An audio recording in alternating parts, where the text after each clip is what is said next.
the fee for the district's estimated administration, maintenance, and maintenance of the streetlight zones and cost for billing of the energy is included in the cost division formula.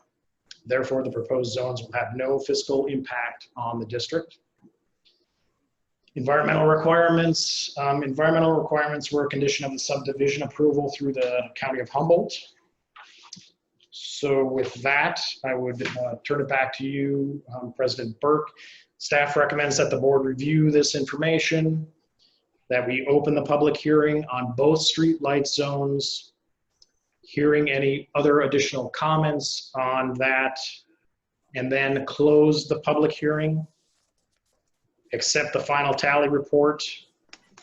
Note that there is only one eligible ballot for both of the formation of each of those zones.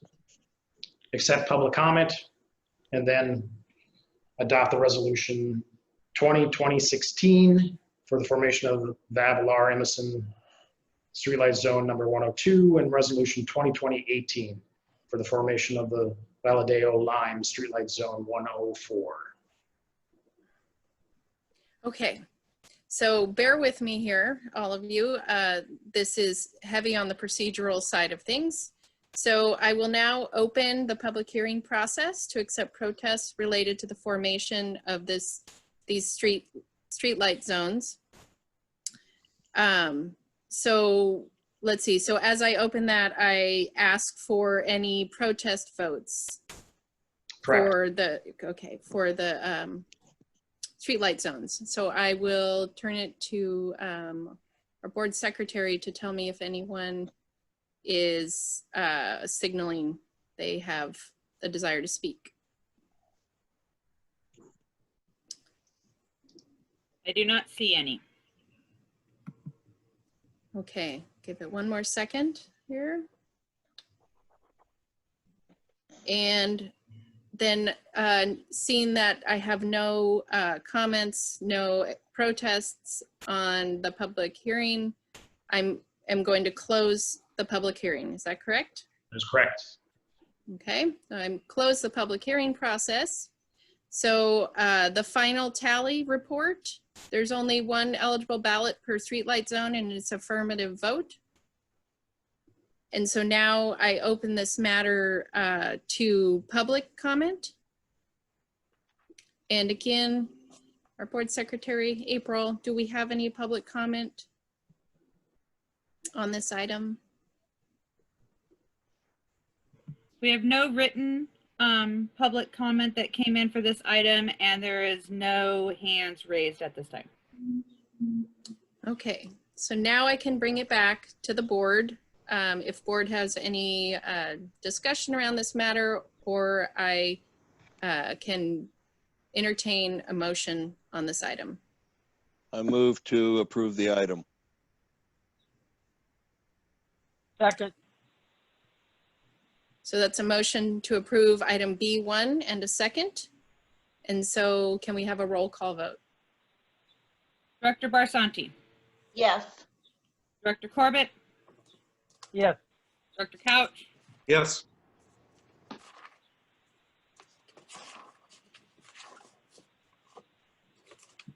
You would lose Director a Mayo. Yes. And President Burke. Yes. Okay, so that closes item B1, is that correct? That is correct. Thank you.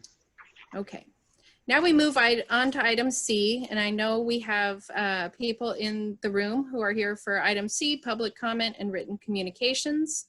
We have received a number of written communications, so I'm going to read this and then lead us into this item.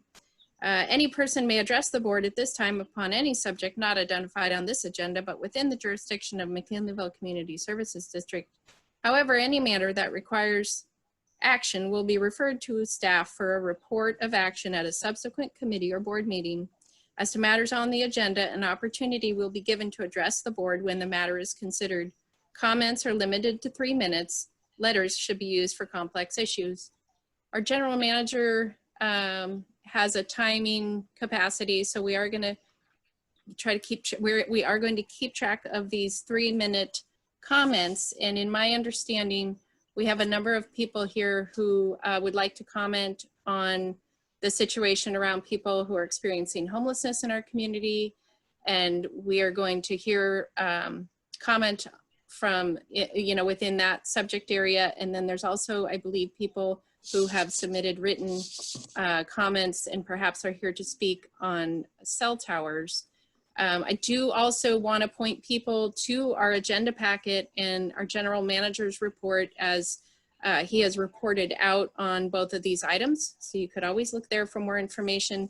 But again, the public comment period is not for the public to have a dialogue with our board members. That needs to be an agendized item to be able to do that. Is there anything more you would like to say, General Manager? No, I think you did a great job summarizing. Thanks. Thank you.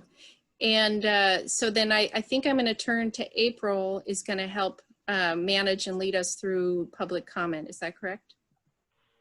So from what I understand, we have a little bit of a line with True North people will be speaking first. Then I have a bunch of letters, a ton of written communication that came in that I can read, and then you will open it up to everybody else. That's the way I understand it.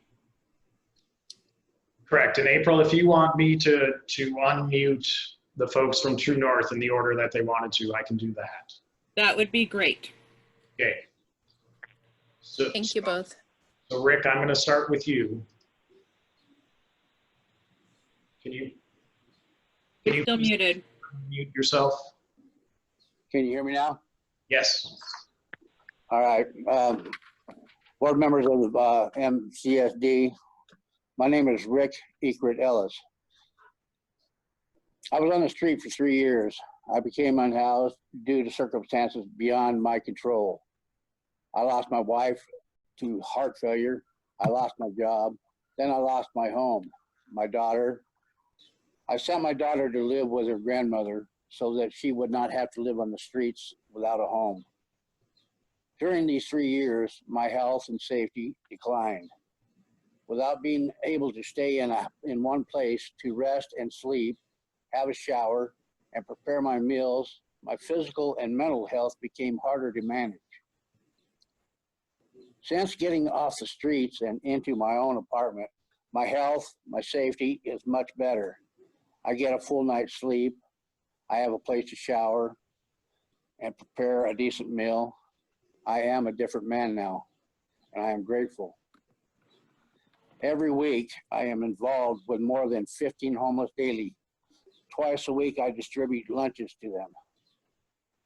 Since my daughter moved in with my grandmother, she has graduated from high school with honors. Currently, she has completed 1 year of college at California State University, Stanislaus in Turlock. I am so proud of her. She finished her first year with straight A's. Had she been living on the streets with me, she most likely would not have achieved all that she has. Given that we are living in a pandemic situation, last week, June 22nd through the 26th, 19 new cases of COVID-19 were recorded. The number of cases continue to rise. How much longer are the people who have been killed going to gamble with the lives of both the unhoused and the housed people of this community? I am here asking that the unhoused people in McKinneyville get a chance to shelter in place for their health and safety, as well as the community's health and safety. Just imagine what could be achieved if they were allowed to shelter in place. Thank you for this opportunity. Thanks, Rick. Hillary. All right. Hi, my name is Hillary Beyer and I live in McKinleyville. I've been the executive director of the McKinleyville Family Resource Center for 10 years. Because I believe that housing is the solution to our housing crisis, I have been against the idea of a camp as a solution to homelessness. But based on my own experience over the past couple of months, my heart has been changed. The Family Resource Center has been responding to the economic crisis caused by the coronavirus. As a part of this response, the Family Resource Center has distributed. You're mute. You muted again. All right, I'm back.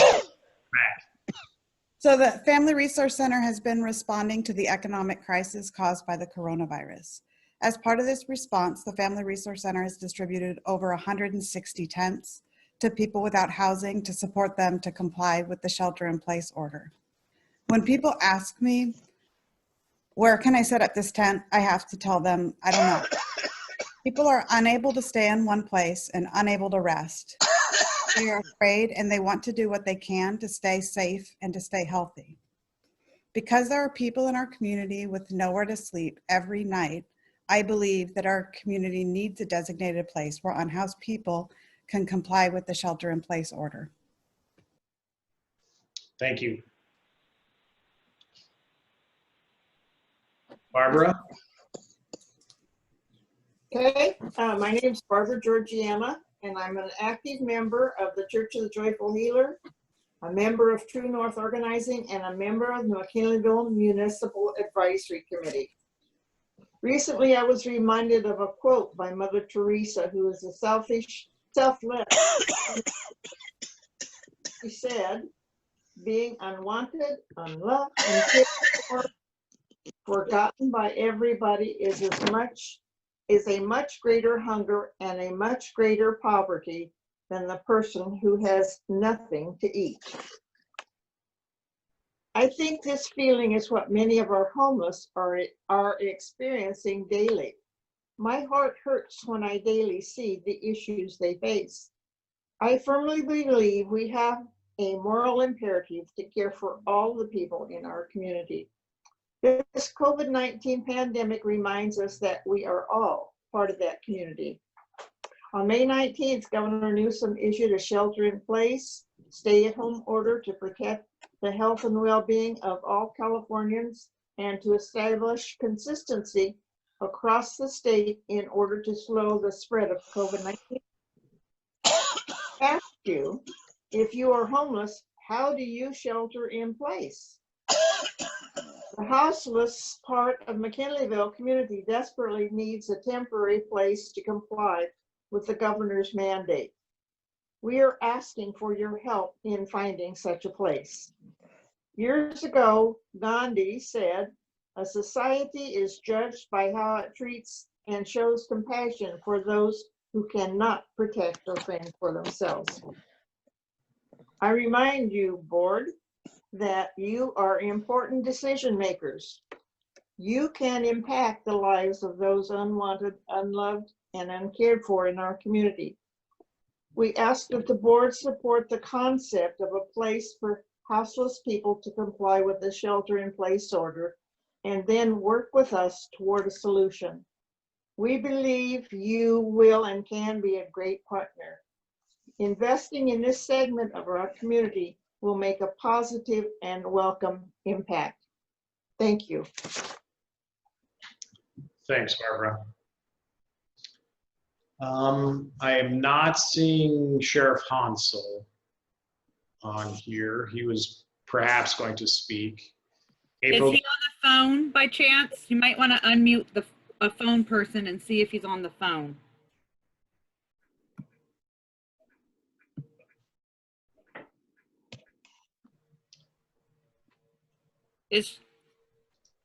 I've unmuted both the phone people. If either of those are Sheriff Hansel, could you speak up, please? His last are 878. Last three are 878. So I'm going to go to Supervisor Madrone.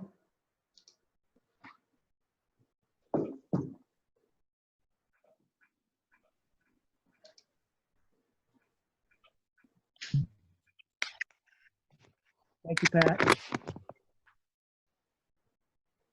I just put on my earphones and speaker. Can you hear me okay? Yes. Oh, great. Thank you for the opportunity to speak with you all tonight. I'm here also to support the county working with the McKinleyville Community Services District to try and figure out how to move forward with services for the homeless individuals in our community. None of this is easy. I think, as others have said, permanent housing is the most important way to do that so we can bring services. But given the pandemic and the dangers for the homeless community and the rest of the community, it's time that we do something. And so I've been working at the Board of Supervisors to see if we can secure some funding to help the community create some safe spaces with good sanitation, good maintenance and organization. We have a nonprofit partner who is willing to run the emergency camp. They have a lot of experience, and we've identified funding that the Board of Supervisors could allocate for this. It's called the PLHA Fund, or the Permanent Local Housing Allocation Fund. And it is money that is guaranteed to the county on an annual basis. And it is about 300 and some $1,000 in the first year, and it would be ongoing. And so I've been making a request of my fellow board members to possibly use about half of that money to do something in McKinleyville with partners and with the service district and the community. So hoping that you all might support this effort tonight. I realize this is public comment and you don't really have the ability to take an action, but I think you'll see here tonight that the community is wanting to organize and do something to help. So just wanted to lend my support to that effort as well and make it clear that the county will do everything it can. I'm hoping to get support from my colleagues to be able to help do this in McKinleyville. And so as individuals, you could certainly write letters to the Board of Supervisors. I believe we'll be talking about this issue in the next couple of weeks in July to see if we can get some funding for McKinleyville to start helping. So those are my comments for tonight. Thank you very much. Thank you. In April, we received one written comment from Connie Beck, the director of Humboldt County Department of Health and Human Services. Do you want to read that? Yep. Says, Dear Mr. Kaspari and directors, on behalf of Humboldt County Department of Health and Human Services, I want to convey my support for the True North Organizing Network and its executive director, Terry Sapahan. The work True North does is grassroots and community-led, ensuring buy-in and participation from the beginning. True North works out of Eureka and Crescent City, and I'm glad their efforts are expanding even further into Humboldt. True North has indicated interest in facilitating a tent shelter community in McKinleyville. True North's commitment to collaboration and community involvement and commitment to results make them an excellent candidate to do this work. The COVID-19 situation has brought into stark relief the challenges of persons experiencing homelessness to stay clean, safe, and remain in one place to minimize the chances of transmission. Based on successful work done in Arcata, True North and partners believe a temporary tent shelter can work well in McKinleyville to improve overall community safety. The current shelter-in-place state and county guidelines emphasize physical distancing to slow the spread of COVID-19. Individuals are not to be within 6 feet of non-cohabitants and are to wear face masks and wash hands frequently. When a homeless person is continually moved, they come in contact with many more strangers, increasing the likelihood of transmission. When a group of persons experiencing homelessness are allowed to remain safely in the same area, sheltering in place, with access to hand washing facilities, likelihood of transmission decreases. And if there is transmission, it is limited and contact tracing can narrow down the contacts. While a tent encampment may not be a long-term solution, it can be a critical short-term solution to stop the spread of COVID-19 and increase community safety. During this time, the Department of Health and Human Services, through its collaboration with the City of Arcata, has contracted with Arcata House Partnership to provide a tent shelter with proper distancing. Arcata House Partnership has a long history of providing transitional housing, rapid rehousing, and other housing assistance. DHHS could be supportive of that entity, providing a similar service in an area designated by MCSD in McKinleyville. There are limited funds available for this through the CARES Act funding and will be available through December 31st, 2020. I very much appreciate True North's commitment to getting parties to the table for this important conversation. I believe these skills would serve McKinleyville well in addressing this project related to homelessness. Sincerely, Connie Beck, Director, Department of Health and Human Services. Thanks, April. Do you want to keep reading and read through all the other public comments we received? I will. So I have about 13 comments about the cell tower, and since E5 was removed, there were 3 people who wrote written comments for that. And so I can read those afterwards since they didn't get a chance to make their comment and it's no longer on the agenda. That's a good point.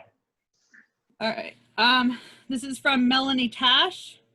Hi, I'm a homeowner at 2210 Cochrane Road.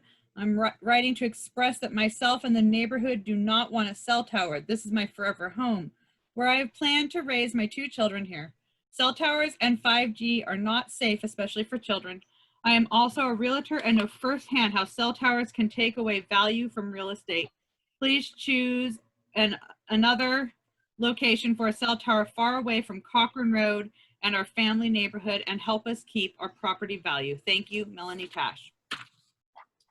To whom it may concern, I live along Azalea Avenue near Cochrane Road in McKinleyville. I'm extremely concerned about the proposed cell tower, especially the health risks connected with cell towers. I am currently undergoing chemotherapy for cancer, my 2nd time. Azalea Avenue is a beautiful neighborhood and well worth preserving the aesthetics. I admit that it is difficult to receive cell coverage, but there are plenty of uninhabited spaces in the adjacent timberlands. I'm admittedly against allowing a cell tower in our neighborhood. Thank you sincerely, Lynn Watkins. Board members of McKinleyville Community Services District. I am a resident of the Cochrane neighborhood, living immediately next to the water tanks, the proposed site for a new cell tower. I am strongly opposed to the cell tower proposal for both health and property value reasons. Cell towers are a reality. I'm not saying no to cell towers, but I am asking that our leaders develop policies that don't allow towers, especially 4G, LTE antennas, or any new 5G technology to be built in residential neighborhoods. While we can turn our cell phones off, we cannot turn off cell tower emissions. Scientists are most concerned about cumulative exposures rather than the unavoidable short-term exposures. Entire countries are launching major investigations and research initiatives on the safety of RF and EMF emissions. Some, including many counties in the US, are even passing resolutions to halt or restrict rollouts in neighborhoods for health and aesthetic reasons. Studies show that property values drop up to 20% on homes near cell towers, and 90% of home buyers and renters are less interested in properties near cell towers. What's more, our safety is not assured. The U.S. is not monitoring radiation exposure from cell installations, and many cell towers are in violation of the radiation limits, 1 and 10, according to one study. Yet the FCC says it lacks resources to monitor each antenna. There are countless peer-reviewed scientific studies that show negative health impacts. Why are we not listening? This is even a current lawsuit against the Federal Communication Commission, FCC, who has ignored more than 900 submissions and thousands of peer-reviewed published studies showing that current levels of radiation emitted by cell phones and towers can cause harm to public health and the environment. Most scary is the extensive research on the corruption of the FCC, who control the industry it is supposed to be regulating.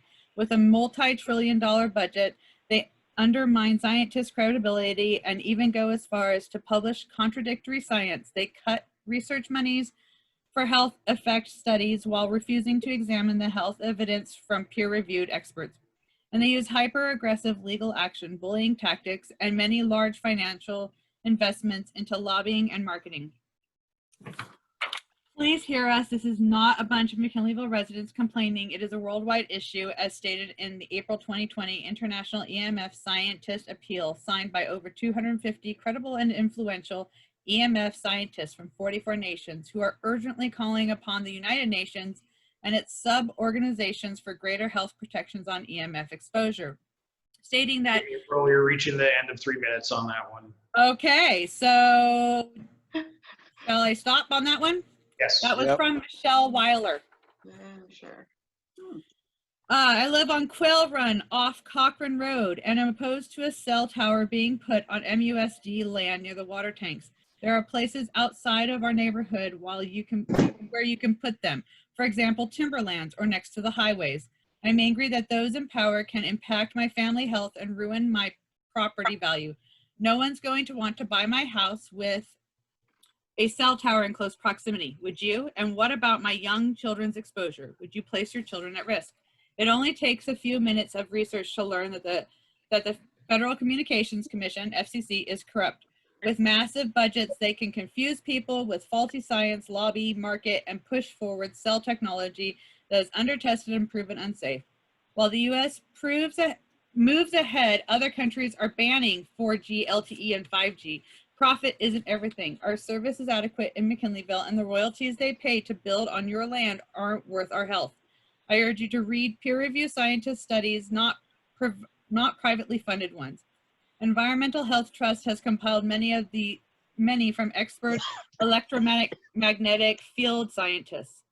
I ask you to not accept the proposal to allow a cell phone tower in Cochrane Hewitt area or any neighborhood, and to develop policies that mandate the new cell antenna of any generation, 3G, 4G, or 5G, and public Wi-Fi be placed only in commercial and industrial areas and not in residential neighborhoods. Sincerely, Suzanne Westbrook. I live and own property at 1248 Azalea Avenue, McKinleyville, and strongly oppose constructing a cell tower in the area of Cochrane Road, McKinleyville, or anywhere near it. Dominique Dubeck.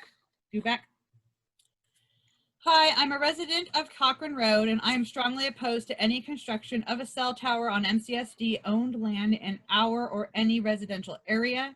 There's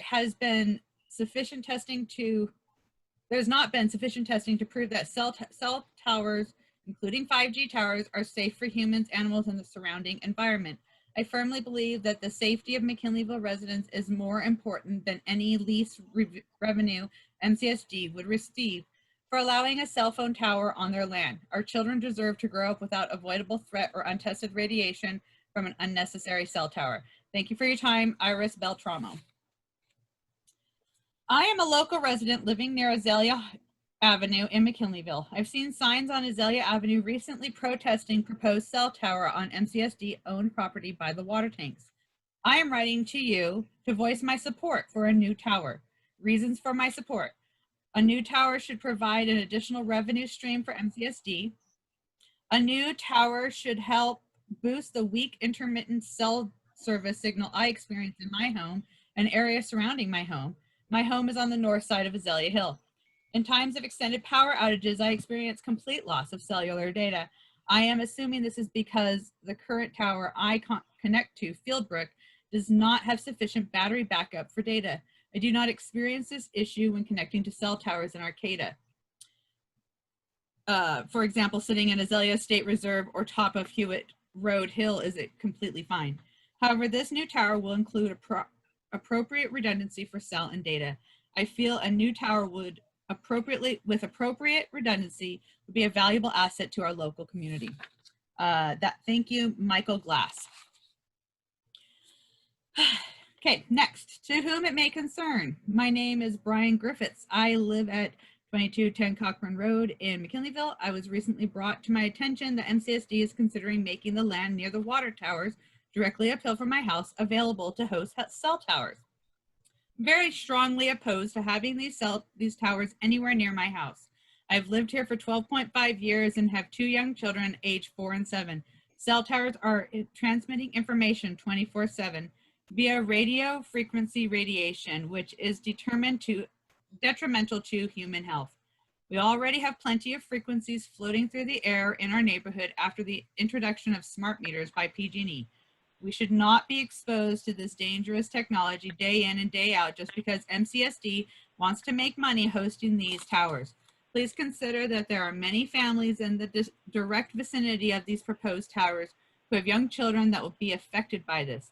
These towers pose a threat to all people, young and old, along with plants and wildlife. Towers should be put in place like industrial parts of town or along the highway, with little or none of the population being exposed 24/7 to these harmful frequencies.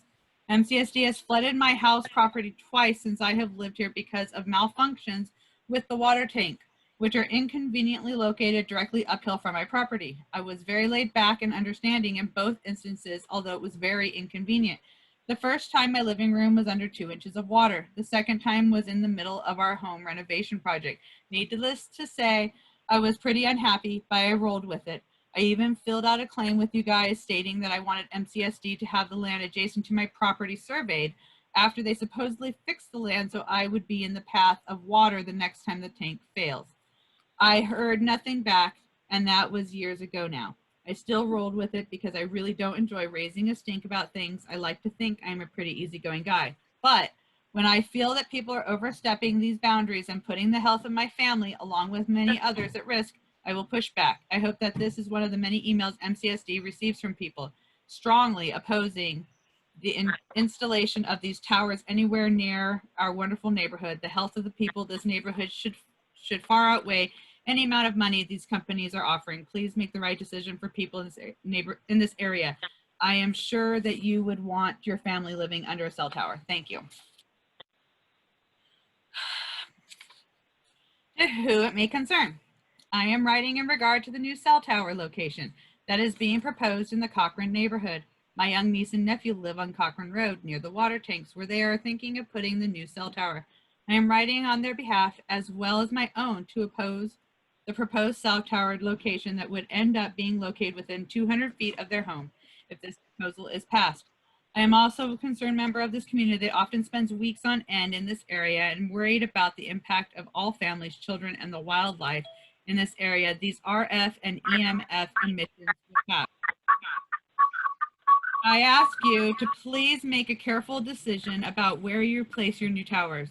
There's a lot of land in and around McKinleyville to consider for their location instead of the residential neighborhoods.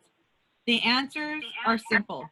The science certainly is confusing and seems to always be changing, but what scares me the most is that children in these neighborhoods will be the ones who are affected the most by the RF and EMF emissions in the long run, and because of their age, they aren't able to have a voice in the matter.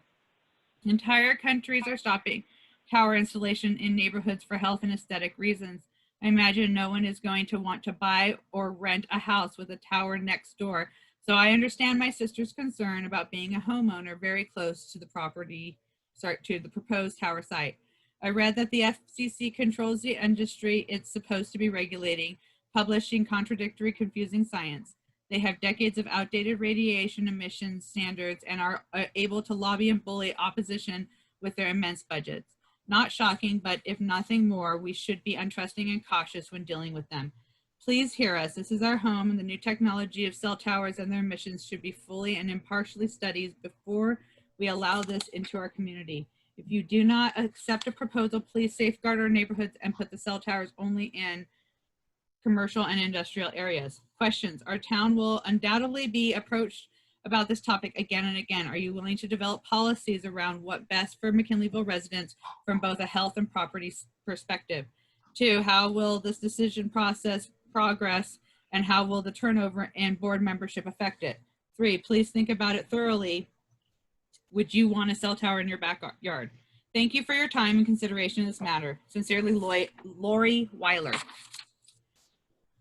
Hello, I live with my family and 10-month-old baby near Azalea Reserve off of West Cochrane. I strongly oppose a cell tower being put near our neighborhood, our city water supply, and the rescued animal reserve here. Because of the nature of radiation emitted from cell towers, which becomes greater with lateral height, it would have a direct effect on the quality of the city's water. Even at ground level, there is not enough research to support the safety of these towers being placed so near to the many families, animals, and wildlife that live here. Many of our neighboring families feel that the same, and should the city choose to move forward with this project, they will not have the compliance of support of the people who live here. These are our homes. Our safety, health, and comfort is important to us and should be important to our city officials. That is from Danica Shaw. All, thank you for an opportunity to voice my opposition to your proposed cell tower adjacent to the water tank on Cochrane Road. I share property lines with MCSD at your tank location on Hewitt Road and Cochrane.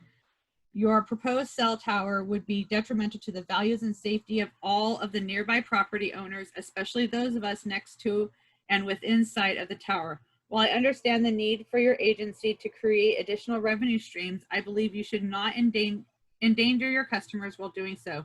Your mission is based on providing safe water and not enabling telecommunication companies to build cell towers in residential neighborhoods. My neighbors and I strongly oppose your proposed cell tower. Please forward my opposition to your board. I'm available should you or anyone else wish to discuss this matter. Sincerely, Brad Shaw.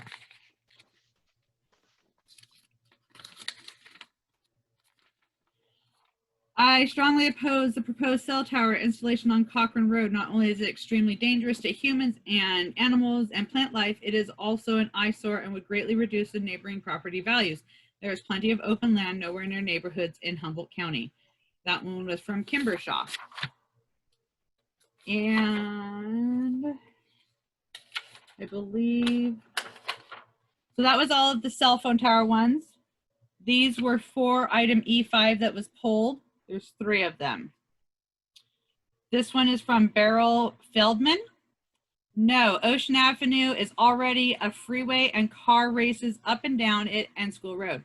I live on Brewer Avenue, west of Ocean Avenue, a little 1-block dirt road that already gets too much traffic because folks either can't read the signs or just don't care that it's a private road maintained by the residents, not MCSD and not county. Aren't we homeowners entitled to peace and quiet on our street?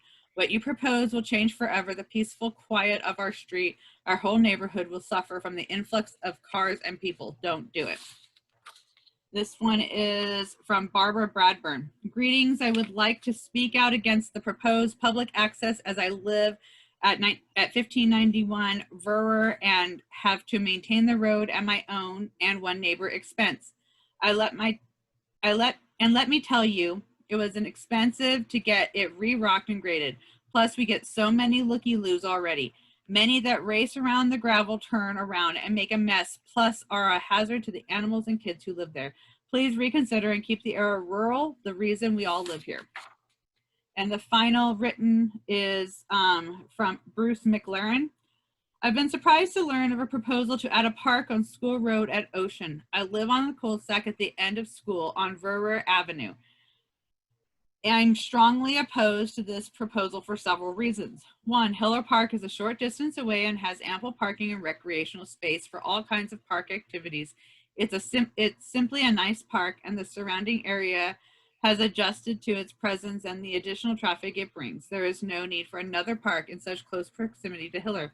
2, our small unpaved private road, Verwer Avenue, is already a turnaround spot for vehicle traffic that ignores the dead end and the private road signs.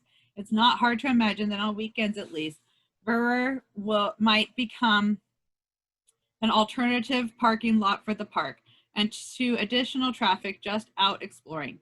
The added traffic would increase the need for road maintenance, which now falls on a small group of homeowners. This is expensive. Ocean Drive is already a street where road maintenance is badly needed. Additional traffic with which a school road park is likely to bring is only likely to add more wear and tear to the road surface and the need for ongoing maintenance. Lastly, current residents on Ocean will be inconvenienced by the added traffic and noise it will bring. I oppose the park proposal because an additional park is simply not needed. The expenditure of funds would be better spent on road repairs in addition to Ocean and further development of Hiller Park. Thanks for your consideration. That's all the written comment that was received by 4:30 today. Thanks, April. I guess we should have broke those up to save your voice. It's all right. Let's power through that. I do want to make one comment on the cell phone tower. There is no cell phone tower project for locating a cell phone at our Cochrane tank site. As I talk about in my general manager's report, we were approached by a cell tower broker who sent out letters to everybody with property in that area about potentially locating a cell tower. Have not heard anything back on it. We don't know, so there is no project. We don't know even if they are further considering that site. We don't know if it would be a 4G, 3G, 5G tower, don't know what they would offer for a lease, don't know if it actually is a project that will come back, and if it does, it would go to the board for hearing and approval. It would also go through the CEQA process and the public commenting period there. So are there any other public comments? Looks like you have Paul Hilton raising his hand. Yeah, if there is a hand, I'll be all the way to the top. Hello, can you hear me? Yes. Yes. Cool. Okay, so 3 minutes. All right. Hi, I'm Paul Hilton. I've been a resident and local around here all my life. I'm an HSU alumni now. Weird semester to graduate, I know. But in summer 2018, I was brought on by the Arcata City Council to do historical background research on the McKinley statue, McKinley himself, his administration, and George Center, and I won't go into any of that right now. It is on the Arcata City Council's website. So if you haven't looked at the research, I would recommend it. Because especially over the past few weeks, a big conversation has been brewing. And I just, only 3 minutes, so I'm just gonna just observe that I don't think this genie can be put back into the box or bottle just like that. So I appeal to the board to be proactive about this and form a slate or a committee to form a slate of new possibilities, because I have a good feeling there's going to be more and more people coming to, if not next month's after meeting and sending letters. So I just think being proactive would be good for everybody, and the board would benefit from having a path. And I would just say that, yes, people have lived around here a long time. Their property taxes give them a voice, but I want to live around here. And I know a lot of people my age who want to as well, because it's going to be very beautiful, and it is very beautiful. So we're going to be also the property tax base of the future. And then the last thing, I understand like people like me just showing up, but don't limit the letters to the board, the 3 minutes. That seems not cool. Thank you. Thanks, Paul.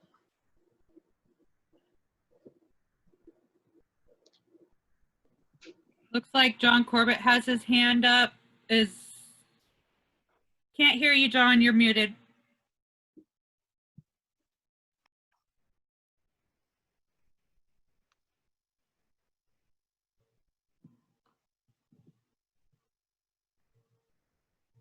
Okay, I'm back off the phone. Thanks. We got you. And I may not be understandable on Zoom.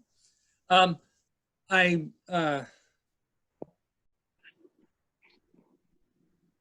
just wanted to say that we'll give thought to your comments, but it is quite different to have a name and abolish a name. And for example, if you look at the history, a lot of people name their sons McKinley, and then that got to name your daughter McKinley. It's now a female name, and it's not tied to the president in any shape or form. And so it's getting further and further down the line, and that's just something to think about. I don't want to, for example, University of California has Davis. Well, we all know that's the last name of the person that headed the Confederacy. He was a traitor to his country. After the Civil War, he tried to set up a guerrilla fashion. I don't want to start saying, oh, well, you got that name. So I start thinking about that we're going on a steady progression down, and how far do we want to go? And it's an issue that has to be dealt with. Thank you.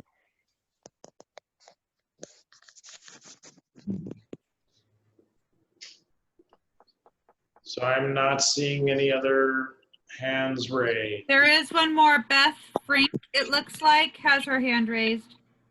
Hi, thank you. I also live in the Hewitt neighborhood, and I understand cell towers aren't like, the momentum isn't there necessarily for the community to come out and speak about it, like for something for the board to actually do.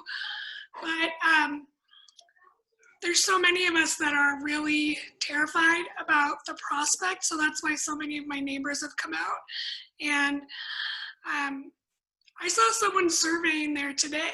So some momentum is happening.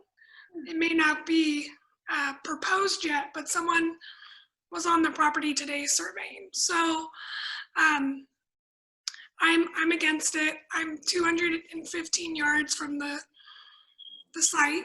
My daughter's bedroom is the first thing that it would touch. So we are 100% against it. And we'll be staying tuned, and we thank you for your time. Thanks, Beth. And just to let you know, the surveyor is for a new tank that we're installing at that site.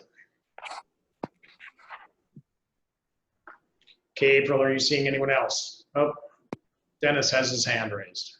Yep, that was just who I was going to say.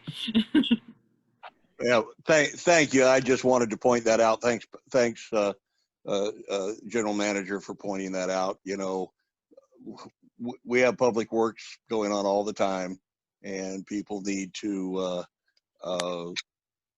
understand that. That's all. So thank you for pointing that out, Pat. Also, Pat, it looks like Jeff's iPhone has a hand raised, and after that, you might want to unmute the people on the phone to see if they have any comments. Go ahead, Jeff. All right, thank you.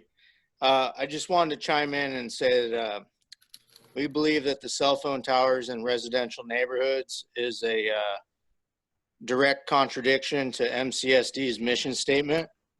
And just thank you for your consideration in regards to that. Thank you. Thank you very much. So I'm going to unmute the phone whose last 3 digits are 636. If you want to say something, feel free. Hearing nothing, I'm going to remute you and unmute the phone ending in 764. Mute that. Mute it again, sorry. You're on submarine. And I'm not seeing any other hands raised.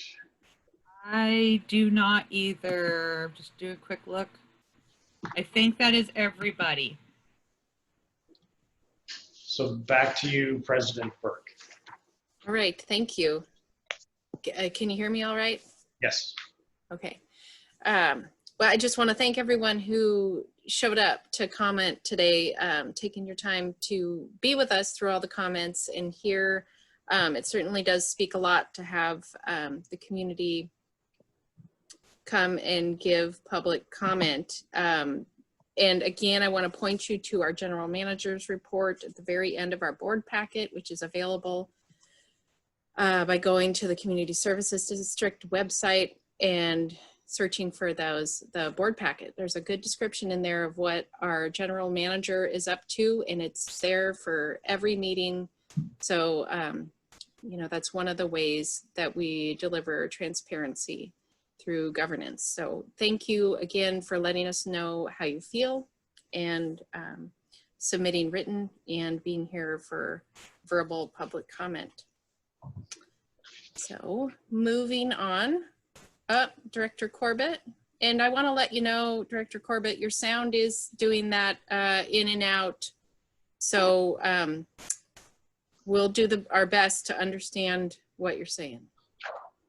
Getting back on my phone, I got cut off on my phone.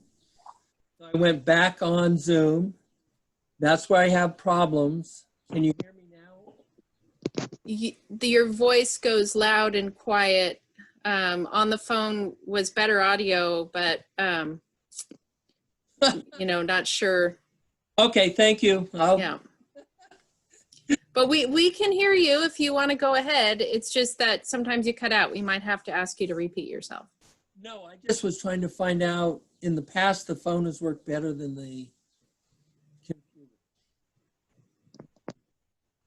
Whatever you're doing now, John, ain't working. Okay, that's what I want to hear. Thank you. Okay. All right, now I'm ready to move on to item D, the consent calendar. Consent calendar items are expected to be routine and non-controversial, to be acted upon by the board of directors at one time without discussion. If any board member, staff member, or interested person requests that an item be removed from the consent calendar, it shall be removed so that it may be acted upon separately. With that, I'll entertain a motion for consent calendar approval. I'll move the consent calendar. Second. Thank you. And roll call? All right, Director Barsanti, Yes. Director Corbett, Yes. Director Couch, Yes. Director Mayo, Yes. President Burke. Yes. Director Corbett, did you sign in with your phone now? I'm hearing an echo, but not sure if it's you. I think he signed in both. I think Director Corbett, if you were to turn off your, either choose to turn off your phone or maybe even the sound to your computer, it might work, and unmute your phone.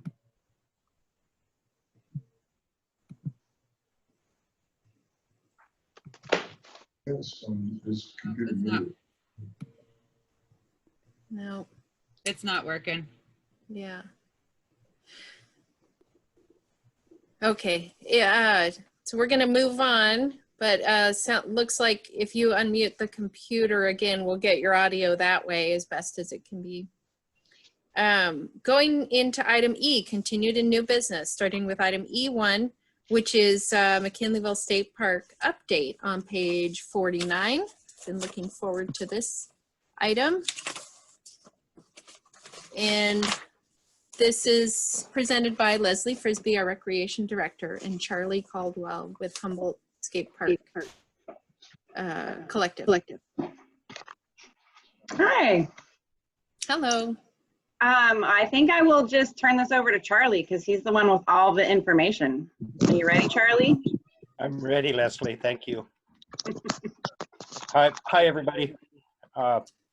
Been a while since I've seen you, so wanted to make sure I got in on the quarterly report this go around. I know you guys have probably already looked at it, but I want to put out a continued big thanks to the McKinleyville Area Fund for continuing to support the skate park by providing us a grant of another $5,000 for construction. And the cool thing is their money got matched this year by a local McKinleyville retired. She wasn't a McKinleyville school teacher, but she's a retired school teacher that lives in McKinleyville because she wants to see something for the kids. So anyway, so that's why that's in the report. The funds we brought in over the last few years have covered pretty much all of our costs. So we're still sitting at the $120,000 for construction. Right now, it's hard to write any kind of grants for the skate park because everything's focused on the COVID-19 virus. Done a lot of communication with the Tony Hawk Foundation on these types of how we can raise funds during this time. So just kind of moving on and moving through that. It's nice having the Hawk Foundation as a support for us right now. Been on many meetings with them, just so you guys know what's going on there. I wanted to thank Pat for going through our design documents and permitting documents and commenting on it. Those are back out to our engineers and Liquid Stone Design to get those answers, and we'll get it back to you prior to sending it in for permitting. That's kind of our main focus right now, is getting that permitting in place, and that will give me an opportunity to come back to the board and make decisions on do we want to move forward with a partial construction, or do we want to wait and go through this Prop 68 round again. So that's kind of where we're sitting at right now. And I just kind of want to open the floor up for you guys if you have any questions for me. Thanks, Charlie. Good to see you. Thank you for your presentation. I'll turn to the board first and see if there's questions or comments from the board.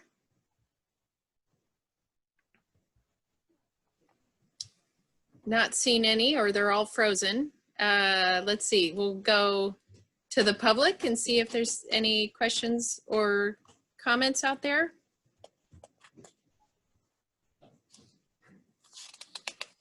No hands are raised. Okay. Then I'll just end with, well, actually, I do have one question. So do you have plans to implement in like a phased approach? What are your thoughts on how the construction might pan out? Because I think I've been hearing, I just want to hear it from you, Charlie. What's your plan looking like? So it's interesting that the Tony Hawk Foundation has recommended we avoid the phase and go for the rest of the funds and build the park as a whole project. Working with our local people and our board for Humboldt Skate Park Collective, we've discussed the going in and taking the money we have now and getting the initial phase in with that, hoping the rest of the funds come in to get the whole park built in one thing. I don't want to do any kind of presentation on that at this point because there's a lot of mixed emotions on it. I would love to have something there for the kids to be skating right now. As it sits, I can't get the ramps out and have them set up and do the stuff that we normally do. We haven't been able to open even Rampart, the indoor park. We're still working on that with the county. So, you know, it would be nice because the other skate parks, because they're outdoors, are being utilized right now. If we had something there, our kids would have a place to skate. So yeah, I would like to start as soon as possible. That's me though.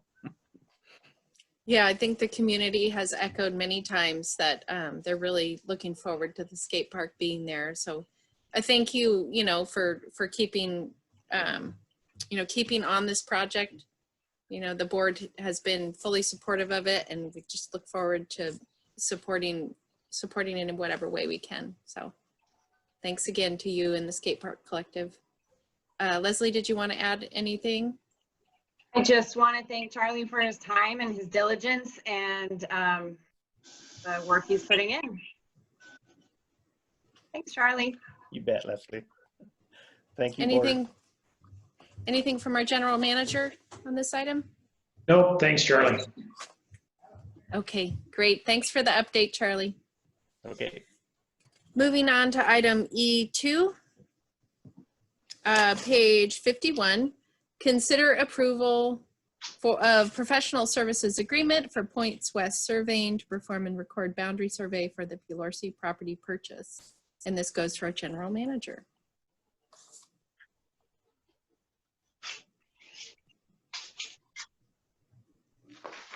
Okay, sorry, I accidentally muted myself.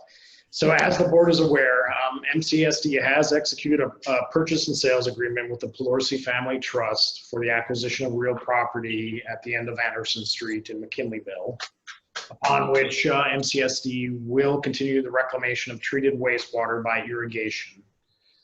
The purchase is being financed by a purchase contract executed with the CSDA Finance Corporation as authorized by prior board resolution 2020-03.1. Escrow has closed on the property and the district is the owner. This task will consist of the survey of the property boundaries and recording them. Points West will survey in the property and establish monuments at the corners of the property. They will then prepare and file a record of survey with the county surveyor's office. This will help establish exact legal boundaries of the district's property to perpetuity. Scope of work the consultant Point West will provide is they'll research the county index for recorded surveys, perform a preliminary boundary field calculation based on MCSD's provided title report. perform a field survey to locate monuments of record controlling the boundary location, perform the boundary calculations based on their field tithes, and prepare and file a record of survey showing the boundary monuments found and set and the boundaries as surveyed. And the deliverables for this project will be the record of survey filed with the county, and we'll also have them provide us with AutoCAD and GPS files for those points so we can put those into our GIS system and have the boundaries. Alternatives, staff analysis consists of the following potential alternative to take no action. Fiscal analysis, the contract is not to exceed $35,000 plus a 10% contingency for a total of $38,500. This expenditure is included in the loan amount requested for the purchase of the Pelosi property being financed by the purchase contract executed with CSDA Finance Corporation, as previously authorized by the board in Board Resolution 2020-03.1. And there are no environmental requirements associated with this. So staff recommends that the board review the information provided, discuss, take public comment, and authorize the board president to execute the professional services agreement with Points West Surveying to perform survey services for the Pelosi Ranch property purchase, and declare the general manager as designated representative of MCSD with the contract not to exceed $35,000 with a 10% contingency totaling $38,500. Thank you. I'll turn it to the board. Does the board have any questions or comments on this item?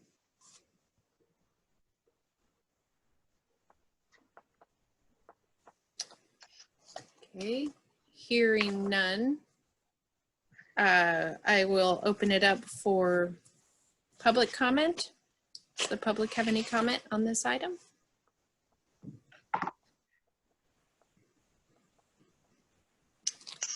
There are no hands raised. Okay, I keep seeing the little square go to John Corbett's phone. I am on the phone. I got cut off of both, but now I'm back on the phone only. Well, good news, we can hear you loud and clear. Thanks for figuring that out, Director Corbett.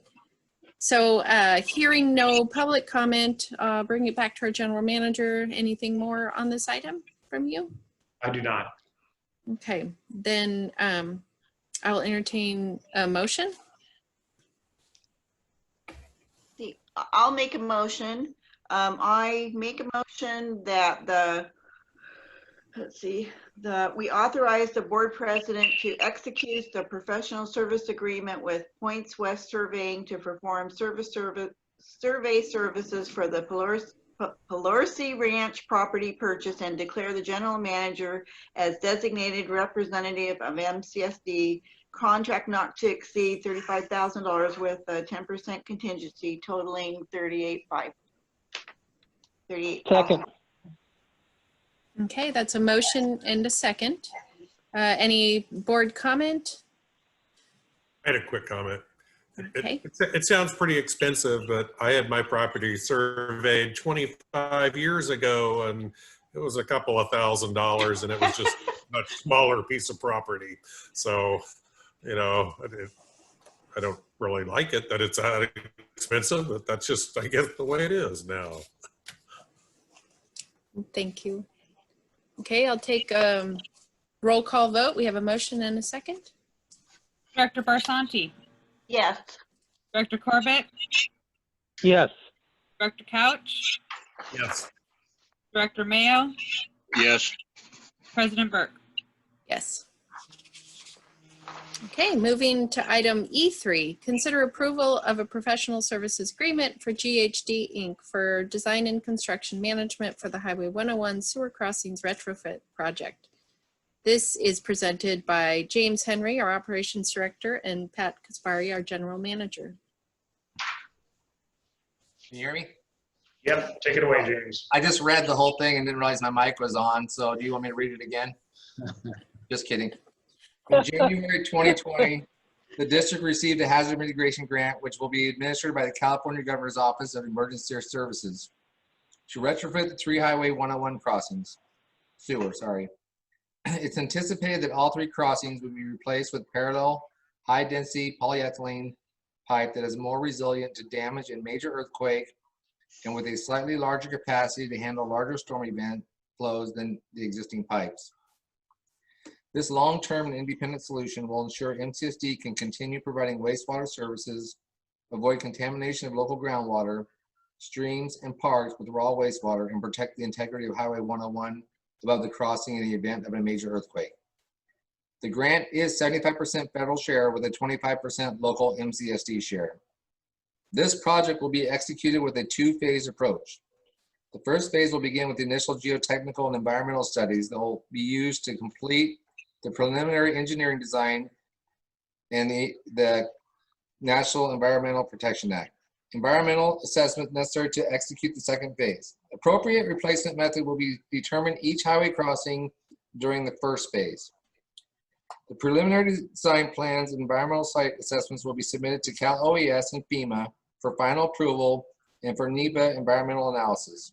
After completion of NEPA process and upon approval of phase 2 grant funding, keep up here, by FEMA and Cal OES, the second phase will include more detailed geotechnical analysis, surveying, turning the page, permitting and CEQA documentation, finalization of the design plans, and construction of the project. Now I'm really feeling sorry for April reading all of those things. Construction will involve clearing and grubbing of project sites, temporary access road improvements, retrofitted the existing pipes through direct replacements of auger boring, and project site cleanup and revegetation.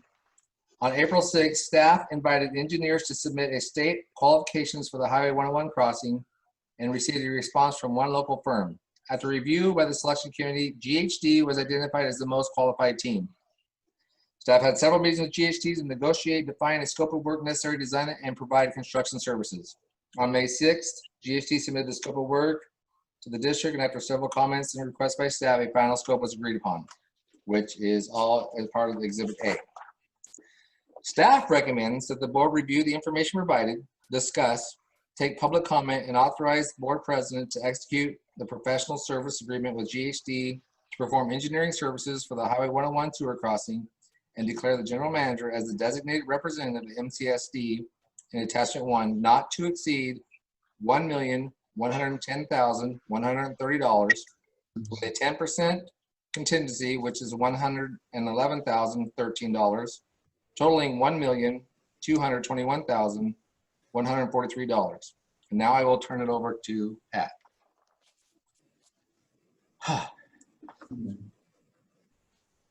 And I'll turn it over to you, Mary, if the board has any questions on it.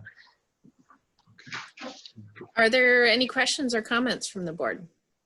Yes, Director I Barcelona. have a question. How are we going to finance the our portion of this? So this is financed out of the Sewer Enterprise Fund.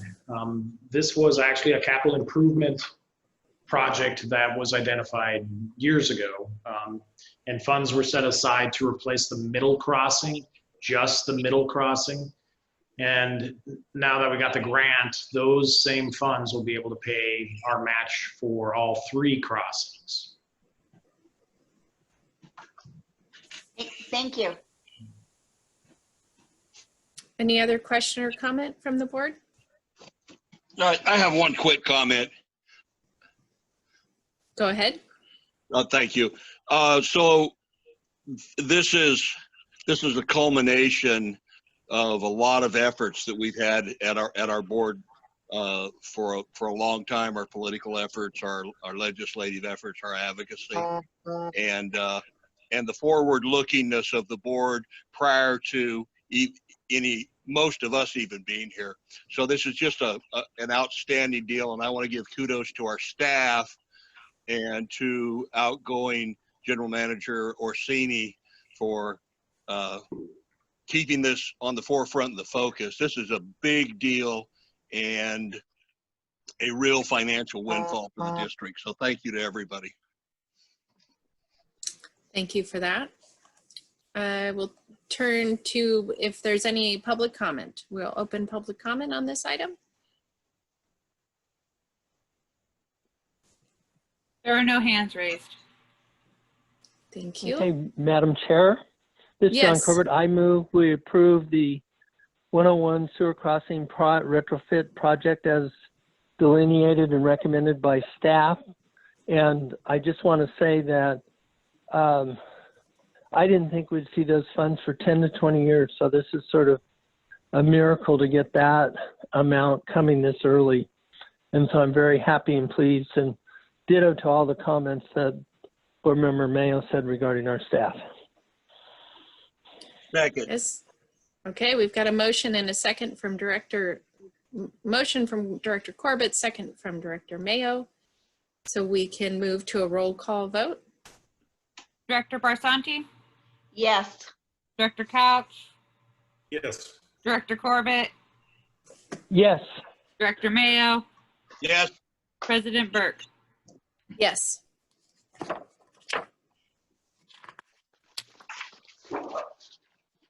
Okay, we now turn to item E4, Reserve Policy Review for our Catastrophe Funds.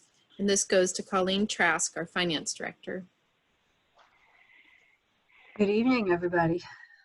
Good evening. All right, so this is the reserve policy review for the catastrophe reserve. Again, this is only an informational item. This is not a, this does not require board action at this time. So, however, I would appreciate any suggestions, questions, or any direction that the board would care to give on the parameters or other changes they might wish to see incorporated into the final policy. So we can start with the current reserve policy, which was passed by the board in 2012.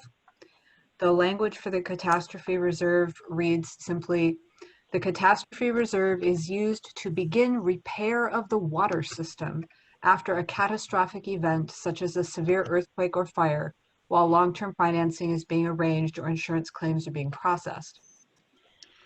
Target level funding shall be targeted at 2% of MCSD's total plant and equipment based on current Federal Emergency Management Agency FEMA guidelines. And those guidelines were current in 2012.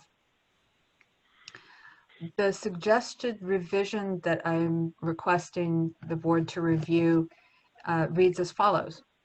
The catastrophe fund consists of funds that may be drawn to pay for operations during a catastrophic event and to begin repair of the water and wastewater systems and other district assets after such an event. Examples of catastrophic events include, but are not limited to, a severe earthquake, drought, storm, or fire. Unanticipated catastrophic spikes in expenditures or drops in revenue from an unforeseeable event would also be included in this category. Funds may continue to be drawn from this account while long-term financing is being arranged or insurance claims are being processed. It makes the paragraph a little longer, but I think it is more precise. This clearly specifies that the catastrophe fund can be used to pay for operating costs such as salaries and supplies in a catastrophic event. The original language does not do that. Emergency repairs greater than the pay-go limit would still be handled under the catastrophe reserve. Examples of catastrophic events are also expanded to include major unanticipated spikes in revenue, in expenditures, or drops in revenue. And the reason for this, of course, is that the original system, the original language simply says begin repair of the water system. McKinleyville Community Services District does a lot more than provide water to McKinleyville residents. So, and the FEMA guidelines, I don't even know if those are still the same. I very much doubt that they are. But the revised language would accommodate situations like those faced by the communities of Clear Lake or Paradise after those fires, where substantial portions of their normal residents moved away or went to neighboring communities while their homes were being rebuilt. Revenues dropped fairly catastrophically because no one was living in the community while the rebuilding was going on. The damage was too extensive. A similar situation could also pertain to McKinleyville after a major earthquake. I could see that fairly easily. Expenditures might spike in similar circumstances or in other unanticipated situations like a major depression or recession, or a very unpredictable legislative action like the COVID-19 pandemic lockdown orders, for instance. The Government Finance Officers Association, the GFOA, provides a practical worksheet tool for basic risk estimation. Risk, as defined here, is probability and magnitude of a loss, disaster, or other undesirable event. The probability of multiple high magnitude catastrophes stacking up in the same year is far lower than the probability of one or maybe two catastrophes occurring in a given year. It is also likely that a given reserve is sufficient to cover most probable catastrophes to a reasonable level of confidence. The GFO did a risk analysis for the city of Newport Beach, and I included 2 graphs from that analysis just to illustrate the principles involved, because I thought they might be helpful to folks. However, a full risk analysis is quite a costly endeavor. So we did not attempt to do that, and we wouldn't have been able to do that without the board approving that as like a project in any case, because it's a fairly expensive thing to do. But the GFOA worksheet allows a risk ranking system, and it includes a recommended percentage of expenditures to be held in reserve that covers the highest likelihood of risk factors. So the worksheet for the McKinleyville Community Services District was completed by the outgoing general manager and the current general manager with input from the finance director, and that is the attachment, the second attachment. The resulting total is actually not much different from the original FEMA guidelines from 2012. However, this total is based on operating expenditures rather than a flat percentage of fixed assets. And since this reserve is meant to replace operating funds and start repairs during a catastrophe, I think it makes more sense to base the measurement on current expenditures rather than a fixed asset base.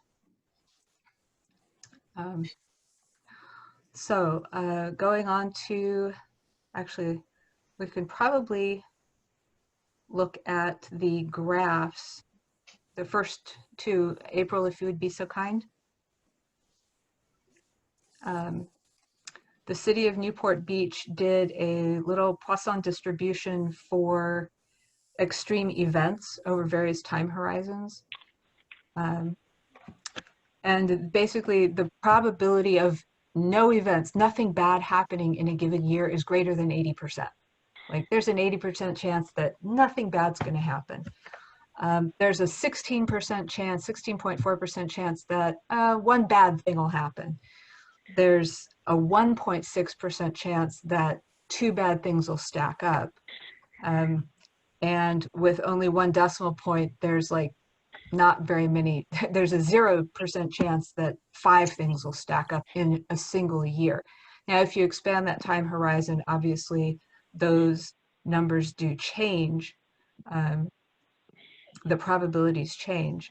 But the point is that holding a reserve that will keep McKinleyville Community Services District going and get repairs started it doesn't have to be a gigantic reserve, because you're not planning on having the probability of all of the disasters stacking up in a single year is virtually nil, or very, very close to it.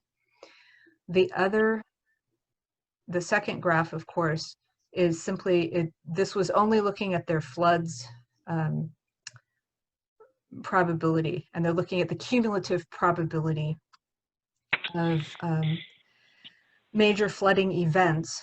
And basically they could set a certain reserve that is 90%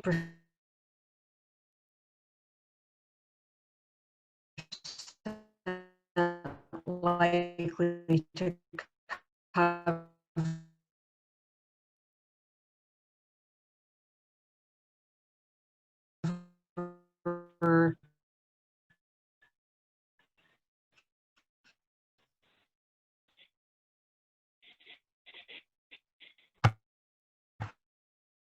all the policy. Just had to do with the way the policy was structured. After the legally required reserves, like the reserves we hold for loans, the reserves we hold for pensions, OPEB for workers' comp, for and for employee paid time off, vacation and sick leave, the repair and replacement reserve absorbed most of the available cash, leaving very little to fill the other designated reserves. At current values, and this goes back to the last reserve restructuring we looked at, which was the repair and replacement reserve. At current values, the R&R reserve would require more than $6 million to fill that bucket. With the restructuring, as we discussed last time, the R&R reserve requirement would drop by at least half. And this will leave more cash available to fill the other reserves so that they are available when we need them. The other problem with the 2012 policy as written is, one of the other problems, is the multiplicity of reserve funds. The catastrophe fund, the rate stabilization fund, and the operating reserves fund, oddly enough, are all supposed to cover unexpected or emergency expenditures from various causes. Some causes are covered by one thing, some causes are covered by another thing. In fiscal year 18-19, the catastrophe reserve was to be funded at 1.2 million. The rate stabilization was to be funded at 2.9 million, with the purpose of being a buffer to water rates during any period where there were unexpected increases in operating costs or decreases in revenues. The operating reserve also is supposed to act as an internal line of credit to cover timing differences between revenue receipts and expenditures, unforeseen developments, and or opportunities not budgeted for, and it was to be funded at $3.5 million. By clearly defining the catastrophe reserve risk as the unexpected loss, disaster, or other undesirable event, we can actually combine the intent of the operating reserve's unforeseen developments, the rate stabilization reserve, and the catastrophe reserve into one calculated defensible reserve with parameters for the board to approve a drawdown. So we have like clear parameters where the board says, yes, draw on this reserve. The operating reserve is actually going to be the last one to be restructured. And what I'll be doing is calculating what is sensible and defensible in terms of having an internal line of credit for the district. Now, as far as the GFOA worksheet goes, and that is the second attachment, whether we use the raw score or the modified score of that risk worksheet, the district would be holding between 16.6 and 25% of overall expenditures as a catastrophe reserve. Using the current annual budgeted expenditures, that would total between $1.4 and $2.1 million, rather than the combined 4.1 million of the current catastrophe and rate stabilization reserves. And again, the 2.1 million is simply to cover operating costs and let us get started on repairs while we are waiting for FEMA, Cal OES, and the insurance to process through. So this is just, these are bridging funds. They're not complete replacement. Because that's not the environment that we actually live in. These changes would allow the district to maintain prudent and adequate reserves and to more fully fund all the different reserves. The funds beyond the recalculated reserve balances would be available to provide a greater pay down of the unfunded pension and OPEB liabilities, or they could be, or some of them could be set aside for future grant match requirements. As we are getting more grants, having some money set aside for the match requirements does make sense. Anyway, and so that was pretty much all I had. If the board would like to review the second attachment, the workbook that is there, and we can I'm pretty sure the general managers and I can answer any questions that you have. Fantastic presentation. Thank you. And with that, I will turn it to the board, see if there's any questions or comments. I had some. Go ahead. Well, first of all, I appreciate you replowing the field on these unspecified emergency funds, because that almost gets down to the level of risk people are going to live with. And of course, we cannot fund away all risk.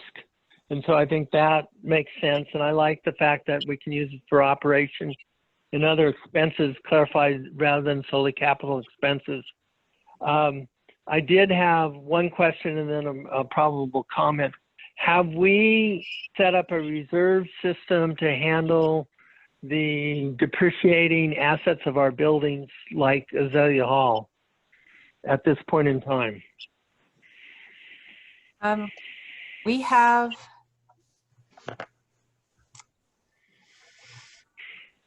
you know what, I think that's supposed to come from the repair and improvement reserve as it's currently structured. But we'll have to look at, I'll go back and look at my notes for the R&R reserve and make sure that that language is included in there, so that we have a way to, when we do have a surplus part of the problem with that, with setting that up for Parks and Rec, is simply that right now, virtually all Parks and Rec surplus has to go to the pension and OPEB unfunded liabilities.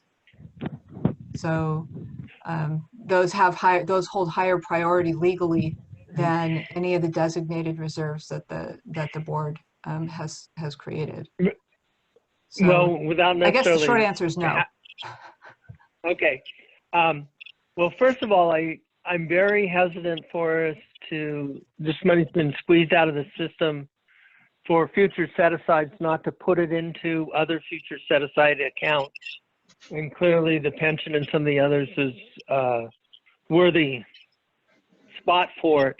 I can support what you're doing right now, but I do want a report coming back on what is the surplus, where are we spending it, and are we covering our building maintenance issues?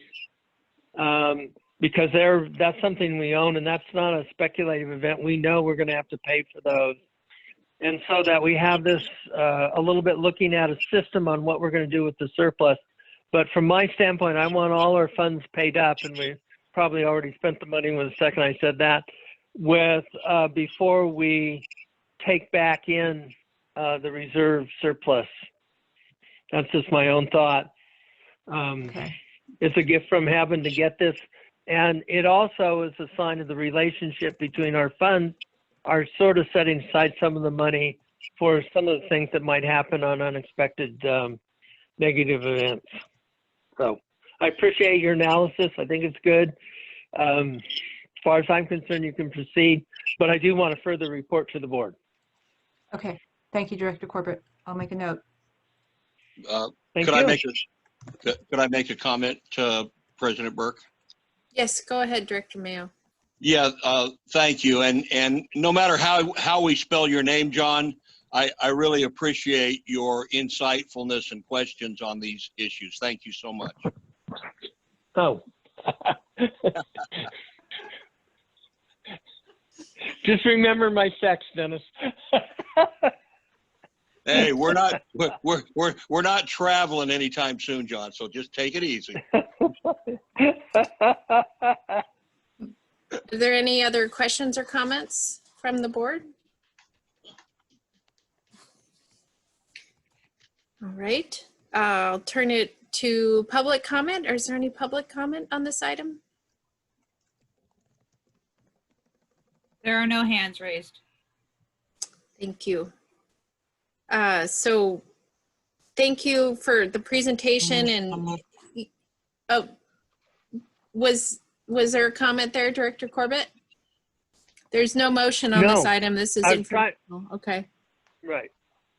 other than Colleen did a good job, I'll reaffirm that. Yes. Thank you.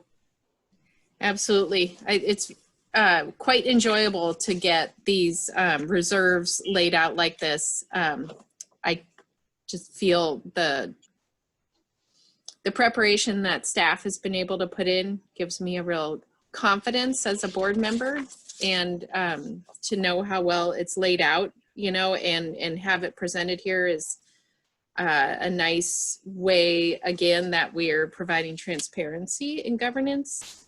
So thank you for the presentation. Thank you and your staff for all the work on this item. Okay, get back to the index here. So we have item E5 has been removed from this agenda. So now we're down to item F, reports. And we start with F1, active committee reports. And our first active committee report is Recreation Advisory Committee, and that's Director Couch. Well, I don't have a report tonight. I had an inadvertent nap the night of the Recreation Committee meeting, and I missed it. So I wondered what happened. I thought you maybe didn't get the emails. Yeah, I hope it was a damn good nap. Yeah. And the inadvertent nature, I assume, Director Mayo, you weren't in attendance? No, I wasn't. I was here, but I wasn't inadvertent. I just wasn't aware. Just ignorant is cool. Which let me say, I am often unaware. Right. Ditto for myself. So we do have the staff report item under item F3 for Parks and Rec, but is there anything at this point that Leslie Frisbee that you'd like to say about that committee meeting? That's well, there is, yeah, the notes are on page 166 from the meeting. I think the hottest topic from the meetings right now are the folks who are really working towards getting a BMX track built in McKinleyville and really hoping to get permission to use the Washington and School Road property to do that. They've done a lot of research. They're hoping to bring a presentation and a request to the board within the next couple of months. And so that was really what we spent the most time talking about at the meeting. Right. But there'll be more information coming. President Burke, comment? Mm-hmm. Go ahead. Yeah, so I just wanted to say as the alternate on the rec committee that if there's anything that committee or that group might, that I might help do, phone calls, letters, outreach to, different places, I would be ecstatic to do that for them. I think this is an excellent project, and I would do anything I can to help move it forward. Well, I will share that information with the folks doing it. I think that it'll be really important. I have a list of folks who attended the first public meeting that I will be communicating with prior to the board meeting when they come to make their requests. But I think, that month before that time will be a good time to start, talking to folks and really painting the picture of what a good idea it is. And so we can garner some support. Right. And I don't know what's available. I don't know what's available out there in the grant or that type of world off the top of my head. But, at the state level, legislatively, I'll do everything I can to help with that. I think there's probably a lot of support on the state level for this. Yeah, I did actually just today saw a grant opportunity that's coming up in 2021 through the State Office of Grants and Local Services for recreation and tourism. And so they're looking for recreation departments to build or develop properties and amenities that bring folks in, and BMX absolutely fits in that category. Outstanding. Great, thank you. Item B, area fund, which would be Director Barsanti.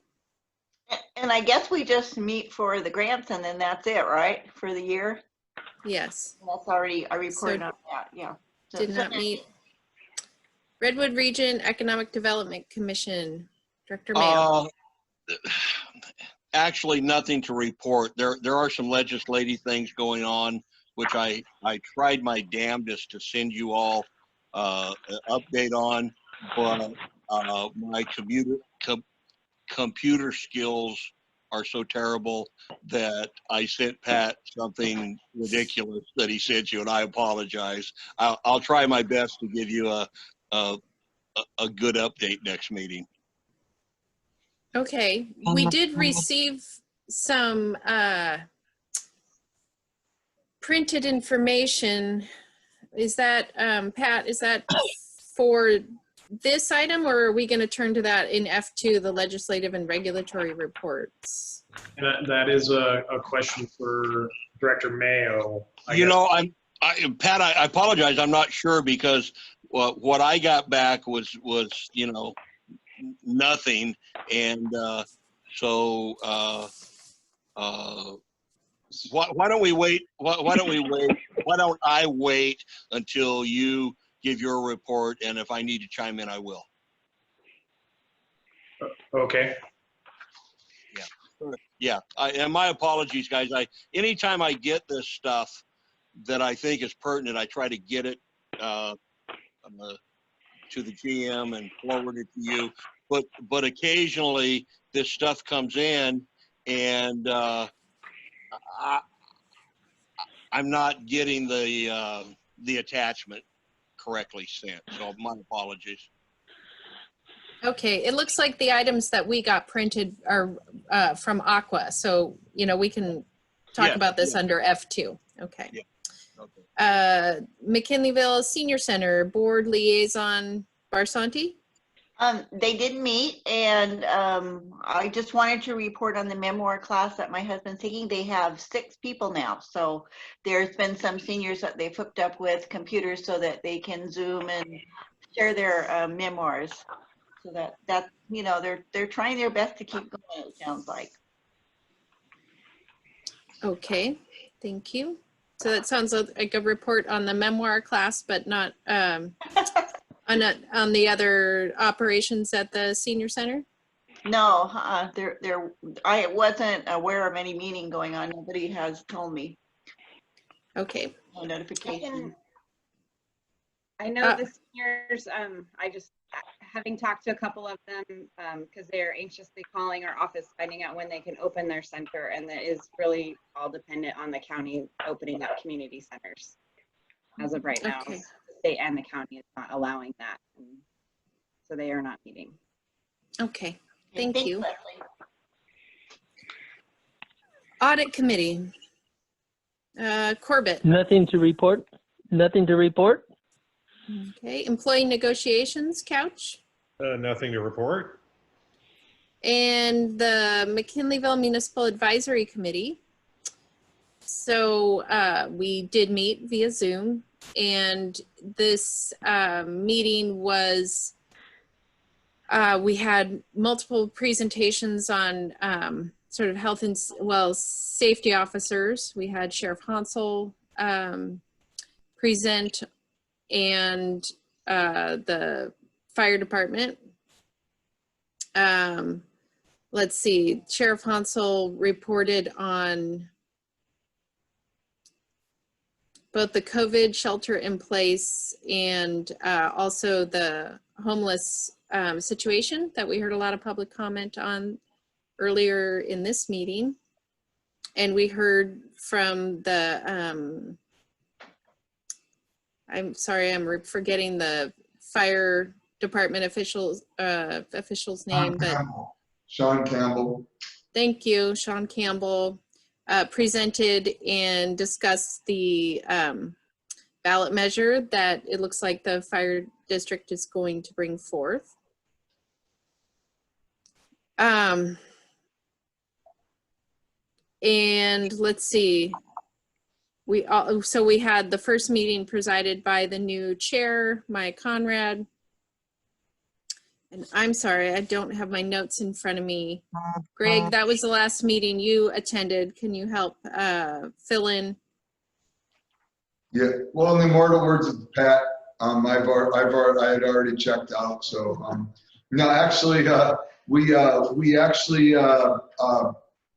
made a recommendation back to the Board of Supervisors to provide a resolution of support for Arcata Fire District to move forward with another attempt at the assessment. I believe was our only action item. Right. Thank you.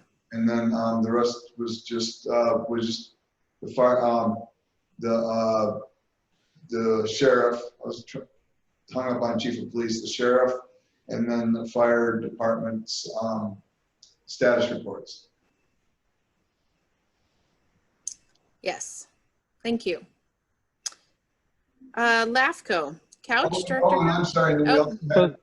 We also had a report from the 5th District Supervisor, Supervisor Madrone, related to the Homeless Coalition meeting that he called.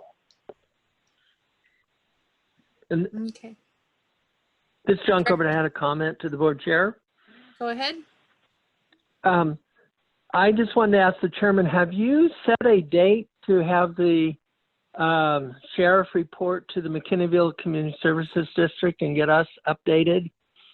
And similarly with Public Works. And updated what's to report on what's happening with the sheriff's department, what's happening with the lease.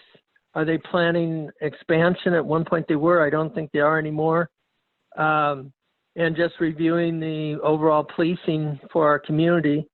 And the same thing for Public Works. And they're both for things that are different, obviously coordinating projects with us so we don't get stuck with a bill in case the pipes don't line up, but also just generally how they're doing and how it's progressing.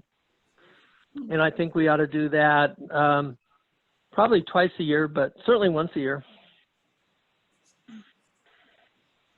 Okay. Is that, I'm not remembering that we have been doing that, and I'm certainly not opposed at all to doing it, but is it something, Director Corbett, that we have done? Yeah. Well, we used to do it, and then we got out of the habit with the McMack. And then I tried to bring it out at a couple board meetings, and I thought there was bobbleheads of approval. Maybe they weren't. Maybe they're all turning side to side. But that it would be good for us to do that, just to keep our hat in the game, just to make sure that we're dealing with the coordination parts that we really care about with those two county departments, and would just be a good thing for the district and good thing for the county. So okay, great. You don't have to do it. I'm asking you to do it, but you don't have to do it. You're chair. I have a comment, if I may. Sure, certainly. Thank you, Director Corbett. Let me give you a bit of history. For several years, when I came on the board, we had what we called 2x2s, where the general manager and one of our directors met on a regular basis with the different department heads at the county.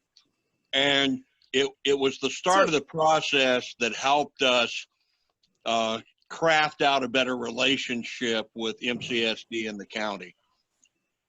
And what Director Corbett is bringing up is something that I want to support completely. I would like us to either reinstitute that or maybe something less formal if possible. But I would like to suggest to our GM, our new GM, that you talk with Director Corbett and perhaps myself, bring this back as a item to discuss so that we can develop, again, that kind of policy where we are in charge of our own relationship with these different agencies in the county. Well, thank you for that, Director Mayo. And I just want to sort of acknowledge that this is related to item F5, which would be, board member comments and agenda item requests, just as a matter of sort of procedural matter. So I want to note it there that, and I think that's a great idea of bringing it back as a formal agenda item, that we could really have a full discussion on it and try to come up with more of a plan for what it used, knowing what it used to look like and what we want it to look like moving forward. So thank you both. The agreement for the county. Okay, then moving on to the Humboldt, unless that was a comment? No, okay. Moving on to Humboldt Local Area Formation Commission, Director Couch. Well, I don't really have anything for the Humboldt local agency formation. For Cal LAFCO, some good news is that our executive director finally agreed to become an employee and has a agreement to go through the end of 2021. So that's a really good thing. She told the board that she didn't think this was a good time to have a change of leadership. So she's gonna stick it out, and that's a good thing. And the Cal LAFCO meeting this year, which is an annual educational meeting about LAFCO, will be an online meeting as opposed to a in-person meeting. Great, thank you. Glad to hear that. I know that you had expressed that that was not going to be a good transition, or at least you were not looking forward to that transition. So I'm glad to hear that she decided to stay. We have the Environmental Matters Committee, and this is sort of a new one that hasn't really gotten off the ground. Have you had any cause to meet, Couch, Corbett? No. Okay. No report. So now on to item F2, legislative and regulatory reports. And this is where we have some printouts that I believe came through you from you, Director Mayo. Aqua State Regulatory Relations Policy Committee and subject matter assignments. And then an email to the agriculture committee members. Is this an item you'd like to discuss? Well, just generally, President Burke, I just wanted everybody to know that we are continuing to work on our water infrastructure issues. This COVID deal has been a double-edged sword. On some respects, it's really hurt us. On another level, it's allowed a opening and a door for us as special districts to again ply our case up the food chain for standalone funding for special districts. And Congressman Garamendi supported a bill for us that California Special Districts pushed and wrote and advocated for, and our outgoing general manager, Greg Orsini, was a major push on. Thank you, Greg, for that. And we're in a position now to hopefully get codified in legislation that at least 5% of all the monies coming into California from federal water infrastructure projects will be available for special districts. And that's a huge deal. At Greg's retirement festivities the other day, those of you who were there will remember that I pointed out that this passed the House fairly easily, but when it's going to the Senate, see how delicately I can put this. As we all know, there's some animosities between political factions in the houses. Really? So we desperately needed Republican support in the Senate for this. And I was reached out to help with this because I have some very good relationships with some prominent Republican representatives in the Senate. And I was happy to do so. And at this point in time, they are very supportive of my outreach to them to at least look at this in a less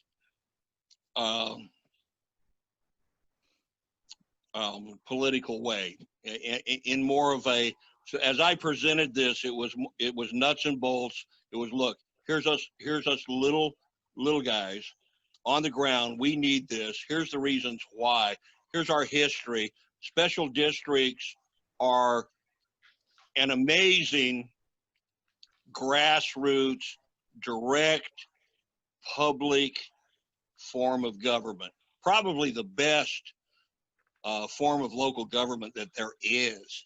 And it's not just a California, it's a South Carolina, it's on and on that have special districts. So I have been pretty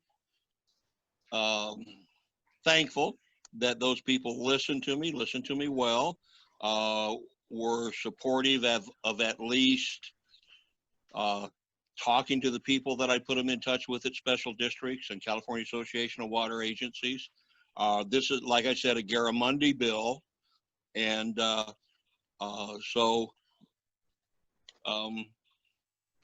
it took a bit of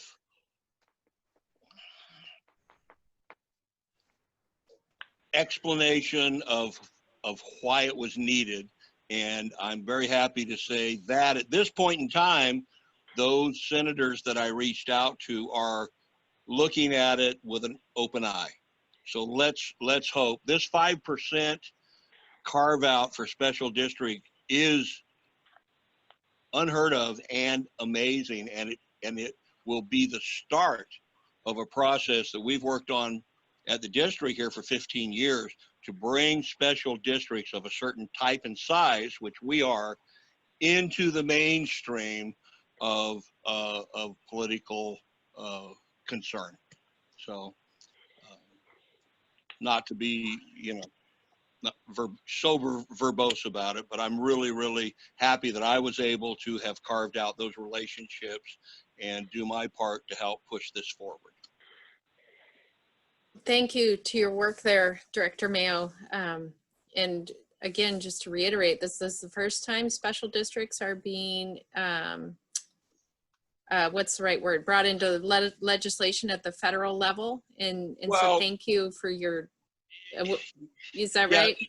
Well, let me restate that for you. Considered, we are being considered, and that this, it will happen. It may not happen this round, but it will happen. I'm hoping it will happen this round because the Corvid, double-edged sword of Corvid, has opened the door for us because everybody's getting covered for their losses except special districts. And we finally had an opening where people are going, well, that isn't right.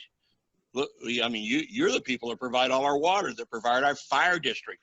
Hell, half of the Southwest is burning up right now and fire departments are out of money. Yeah. So all of that came together in a perfect storm, if you will, where we had ears listening that generally would have said, Democrat G from California, no way. Yeah. Okay. So anyway. Well, thank you. Dennis, you probably did a pretty good job of demonstrating that we're not all Democrats, would be my guess. Well, you know, John, and I want to thank I want to thank the board for the last many years that I've been on this board for allowing me to get out there, make those outreaches and those relationships, and our GM and our staff for pushing and our outgoing GM Orsini for being on California Special Districts and pushing for this. And California Special Districts wrote this legislation that Congressman Gary Mundy is taking forward. So, you know, it's a real good thing, guys. It's everybody with diverse opinions coming together to do something good. Well, again, thank you so much. And thanks, you know, I'm glad we have this item F2. So it gives you the real audience and speaks to the importance of legislative matters for MCSD. So thank you for being verbose on it in this agenda item. All right, and any other comments or input on the legislative or regulatory reports? Okay, and moving to staff reports, starting with, that's item F3, starting with A, Support Services Department, Pauline Trask, page 157 in our board packet. Indeed. Yay. I have only just a little bit of highlights. First of all, the front office is reopened for business. Yay. We told you last month we were in the process. We are open. The county health department approved our plan. We are still trying to encourage as much as possible customers to do their business with us online. We're still taking payments over the phone. We're still encouraging people to use the Dropbox. Applications for new service can also now be done online. A very brief update on the governor's order to suspend non-payment lock policies. We are finally now starting to see that impact just a little bit. We have been very concerted and very conscious and careful and deliberate in our attempts to keep people at least reasonably current on their water bills, because we don't want them to come out of this pandemic with gigantic water bills. That's not helpful. The current lock list is a little bit longer than normal. I can't publish it as part of the board packet because that would mean revealing customer information, which we are enjoined to keep confidential. But I can tell you it's a little bit larger. We're looking at maybe 13 or 14 people who were held over from the last lock list, and about 4 of those were held over from 2 lock lists ago. Generally, the totals are starting to inch up into the $300 range, but not tremendously. I mean, they're not spiking, they're just inching up a little bit incrementally. However, if the governor does not rescind that order soon, we are likely to start seeing an unusually high bad debt for fiscal year 2021. That's just, and that's going to be depend entirely on what happens in Sacramento. There's nothing we can do about that. On the plus side, I figured I'd give everybody a bit of happier news. The workers' compensation rates have not changed, but the district's experience modification was reduced again in response to the district's excellent safety record. So major kudos to everyone in operations and parks and support services working very safely. So the overall cost of workers' comp insurance will be actually lower than it was last year. On a slightly less good note, the liability insurance rates did increase, and it was significant. We did put that in the budget, so it is not going to impact our budget negatively. But yeah, they warned us about that. So that's, you know, that's something that we have to deal with. Was that any cause of ours, or was that just the way it was? No, this is an across the board increase. Thank you. Yeah, it's not individual. The liability insurance is apportioned across the board. Did they give you a reason for the large? That's a large increase. Did they give It is. They basically just said that they've had a lot of a lot of claims to deal with, and they were raising rates by 34%. And we all had a collective heart attack and put it in the budget. I would guess it probably had a little bit to do with the fires last year. Yeah, I'm sure that's a big portion of it. Yeah, so anyway, but that was the upside is workers' comp and the downside was liability, but I wanted to give the board a little update on those fairly important things. So other than that, I have nothing further to add. Thanks. Thank you. Any board comments or questions? Wow. 34%, that's amazing. Yeah, that's a big increase. And Director Corbett, you were able to get your questions answered. I was just looking through the minutes and you had some questions you wanted to follow up on the budget. Did you get to follow up on those? I just asked that it come back to the board with the information so that staff has enough time to review it, and it doesn't even have to be next board meeting, it can be 2 board meetings, but we need to look at the issues. They're very long term, so we just need to have a relaxed, professional manner of reviewing it. Okay. Anyone else? Well, great. Thank you again, and yes, thanks to everyone, all the staff on the workers' comp rates. Like Colleen said, working safely helps us keep the rates down. Moving on to item F3B, Operations Department, James Henry.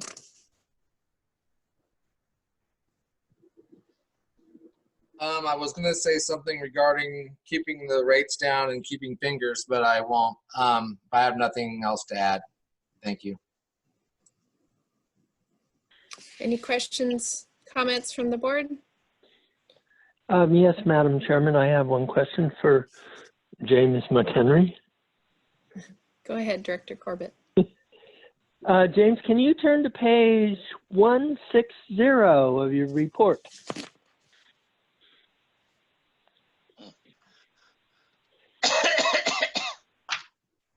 Okay, I'm there. Okay, can you look at February and March? Okay. They're marked with a 0, and I believe they should have a negative sum or -%. Yeah, it's a 0. There's a 0 reduction, but yes, it would be. There is a negative, but a 0 reduction. Show negative. The reason why I like it that way is you then could presumably total the column and come up with our overall reduction or not. And the way it is now, it makes us look a little better than we probably are. Although if you look at the numbers, it's not much, but it's more the theory of the thing that we want to make sure we're full disclosure on the 2 months where we weren't doing so good versus 12 we did great, or 10 we did great. Yeah, and you can see it in 13 and 19 where it says, I'd say February 33 million compared to 34 million. You see that we went over $1 million, which is why we have a 0 reduction. So I'm transparent on how much over we went compared to 2013. Right. And then like I said, you could really sharpen this report up by having a total and then just run the total, which will include pluses and minuses, and give us a very clear picture on how much we've reduced. Okay, so give total, do what I did on total million gallons in 13, total in 2020, and then show a negative result, and then residential gallons per gallon. Yeah, I think that'd be a real readable and improved chart. Okay. All right. Thank you. I have nothing further to report. Okay. And James, on page 159, I just noted that West Haven CSD looked like they were having some difficulties and we were able to assist them. Can you expand a little bit? And just curious about our relationship with our neighboring CSDs. Yes, they had a leak in their water system that was draining their tanks and they could not find it. And so they called upon us for help, the general manager did. We had sent over, we offered several items, but we sent over our VACON when they, on a few locations where they thought they found the leak, and exposed the ground for them. And, you know, there's, I think we did 2 attempts on that until they finally found it and got it repaired. But they went for days. They had to send out, I don't know if you saw in the news, but they had to send out a boil water notice because they were running low on water, and they had trucks coming and getting water and shuttling to their tank and filling their tanks up. Wow. Wow. Well, thanks for your helping out with the neighboring CSD there. We are on to item F3C, Parks and Recs Director Leslie Frisbee.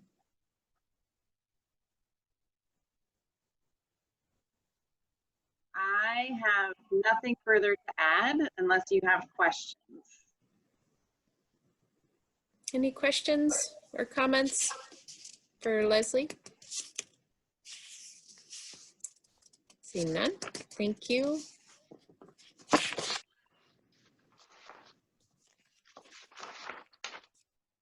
On to item F3D, our first general manager report from Patrick Kaspari. Thank you, President Burke. I do want to talk about a couple items in here. First, mainly focusing on the homeless sheltering site for the COVID response. Staff has had extensive meetings with True North. Staff and Directors Mayo and Directors Corbett have had multiple meetings. And they've been very productive meetings, I think. They came asking if we would be able to provide a site for homeless tenting during the COVID emergency. And I think we've been very consistent in our response in that, in general, yes, it's something we would consider, but one, we can't spend any sewer, water, parks, rec, street funding to fund something like that. 2, we don't have the experience in dealing or administrating something like that. So we would need funding, we would need somebody to administer it. And we would also need some sort of liability insurance to cover the district. And I think True North understands that, and they have been very successful in pulling together partnerships. And you read the letter from County DHHS was read, and it does look like there is county funding. And they've also been talking to Arcata House, and Arcata House is currently administering the sites in Arcata that provide tenting sites for the homeless.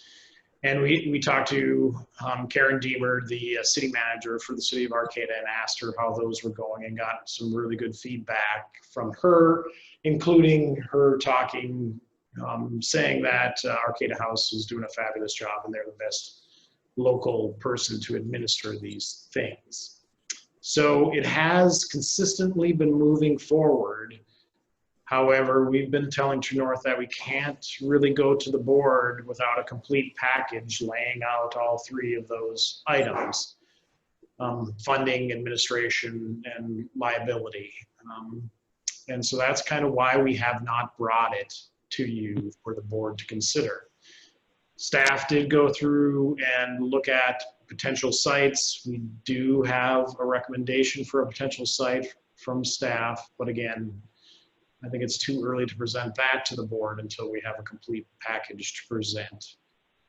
So I think I'm going to pause right there to see if there are any questions. For Directors Mayo and Directors Corbett, if there's anything you want to add. Not on my end. I think you made a nice report. Ditto. I have a question. Are we going to have a public input? Will that be part of the process of deciding on this? meaning that will we disclose the site and then also have the folks that are around the site be able to comment? Well, so like I mentioned, we have to come back to the board. It is going to be your decision. So as part of that process, yes, the potential site or sites, if there's more than one, will be presented in the board packet. It will be an agendized item. And I'm sure we'll hear a lot of things from the public on it.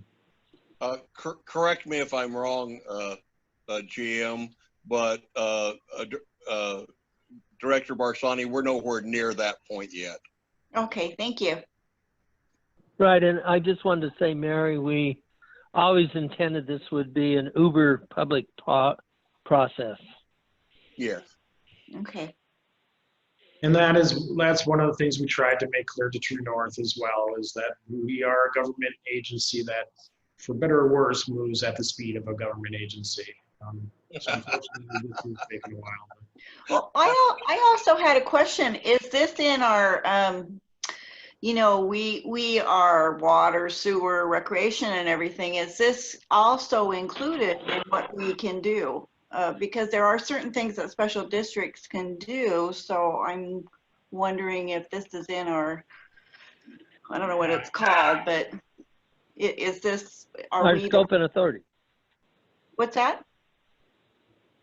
Scope and authority. Okay, thank you. Scope and authority. Thanks. Right, and we will be doing this under our emergency powers and our emergency declaration, which does kind of expand our abilities to provide shelter. So like during a large earthquake, yes, we can provide shelter to people who are displaced during an earthquake, during emergency situations. So you're using our emergency powers for this. Could I interject? Sure. For a second? We're not doing anything yet.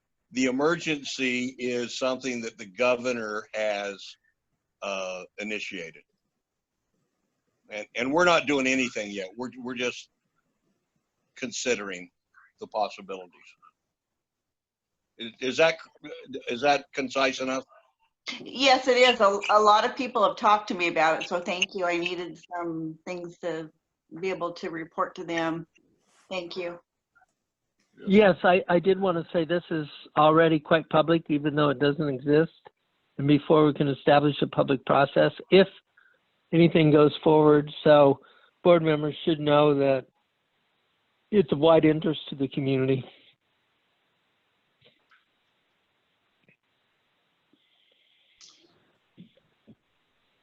And I did touch on, so moving on, unless anyone else has other comments on that, I did touch on the cell towers. In my report, I mentioned 2 brokers that approached us.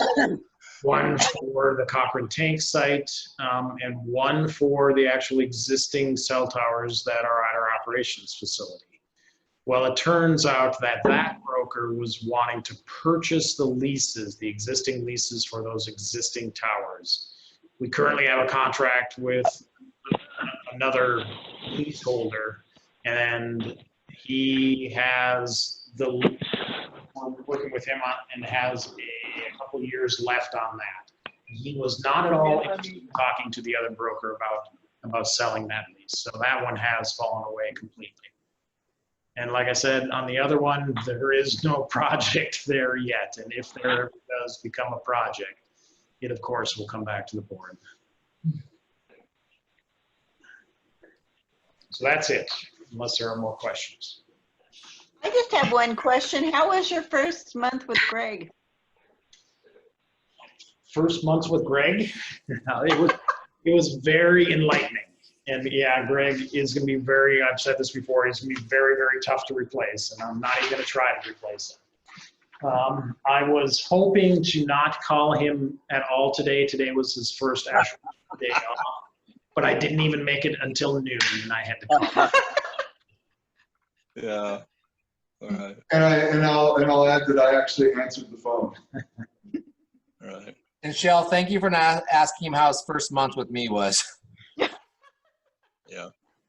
Well, yeah, good. Yep, staff is great, and I can't say enough about how great they are. And they've been helping me through all this. That's nice. Well, glad to have you in your position, Pat. And thanks, Craig, for being available. I want to thank Pat also. It's making walking, separating from McKinleyville Community Services District. It's not been easy, but Pat's making it much more easy for me. Knowing that the GM position's in good hands. Excellent. Okay, any other questions or comments for our general manager? Then item F4, President's Report. Let's see, I had a couple of things. One, I just wanted to state my support for, I had a discussion with our general manager about, I have it written down here as travel for Mayo, but it's not. It's supporting Director Mayo in attending online Aqua meetings. And I think as we heard earlier, that having a voice for MCSD in Aqua is, and in the various ways that Director Mayo can bring attention to our services district and other services districts is important. So I just want to express my support there, and that I think we're going to bring the item for formal approval at the next meeting. Is that how we decided to handle that? Well, and I'm actually going to chime in. I actually did follow up with Director Mayo, and it turns out this was one of the conferences that was pre-approved. Great. And it just got moved to a different time. So I don't think we have to come back and do anything with the board. Okay, we can check that one off. Super. I also, so when I was talking with the general manager about our representation of board members, Mayo and Corbett, to be communicating on behalf of the board and MCSD related to the people experiencing homelessness in our community. I don't think we could find record of me having established an ad hoc committee. And is that still right, Pat? It is, yeah. Yeah. So I just wanted to formalize that. I think the two of you have been sort of operating as representatives, and I want to allow you the formal designation of, is that right? An ad hoc committee for being able to communicate and understand what's going on with the people experiencing homelessness situation that's you've been working on. Is that right? My understanding is that the two of you have been able to participate in dialogue on this topic? Yes. Yes. Okay. So just for the record, that's formal then, my desire to have the two of you serve in that manner. Fine. Well, thank you. Yes, thank you both for being willing.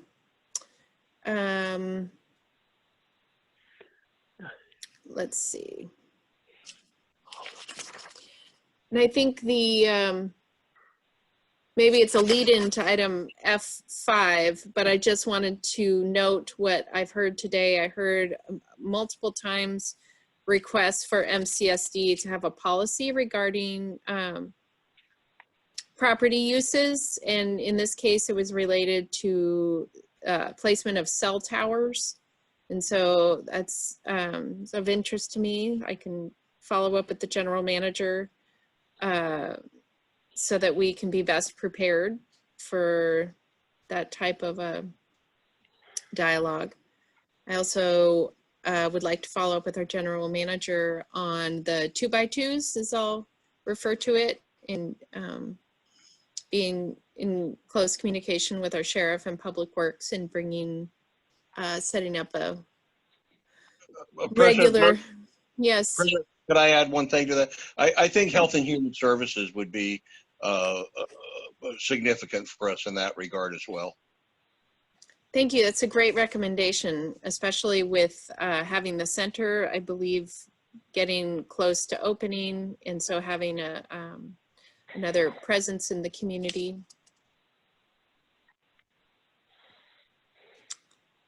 And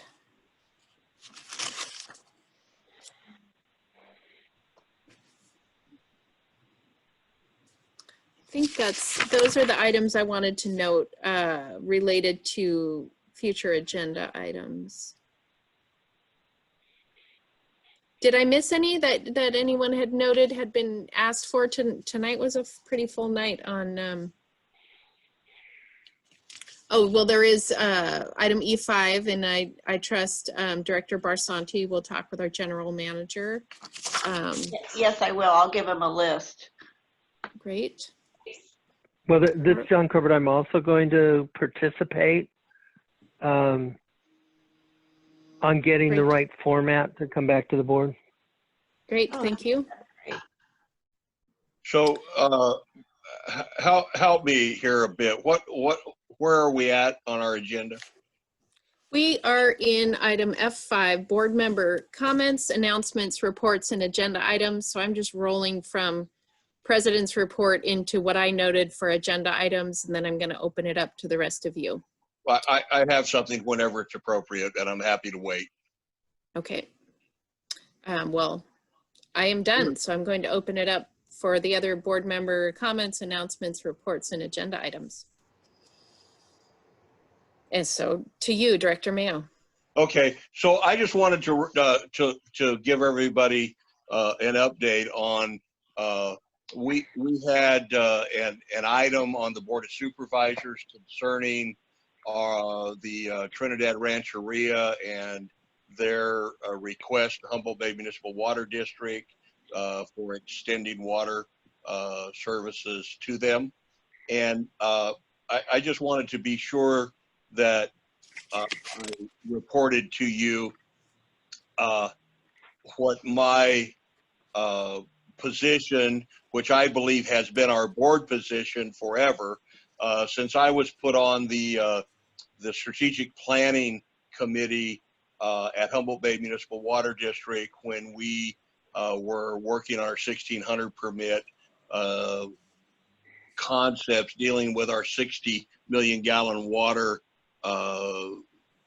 availability that we've lost from the pulp mill closures that use, and we've always been trying to figure out a way to keep that water, keep control of that water, so that if it were to be sold, it's us that sell it. If it goes to habitat enhancement, that we're the ones that do that. And Humboldt Bay Municipal Water District, all of us came to the conclusion or the advocacy that we would like to see as much expansion of our boundaries as possible. And I have always advocated for us trying to bring that water through Bayside area, Jacoby Creek, up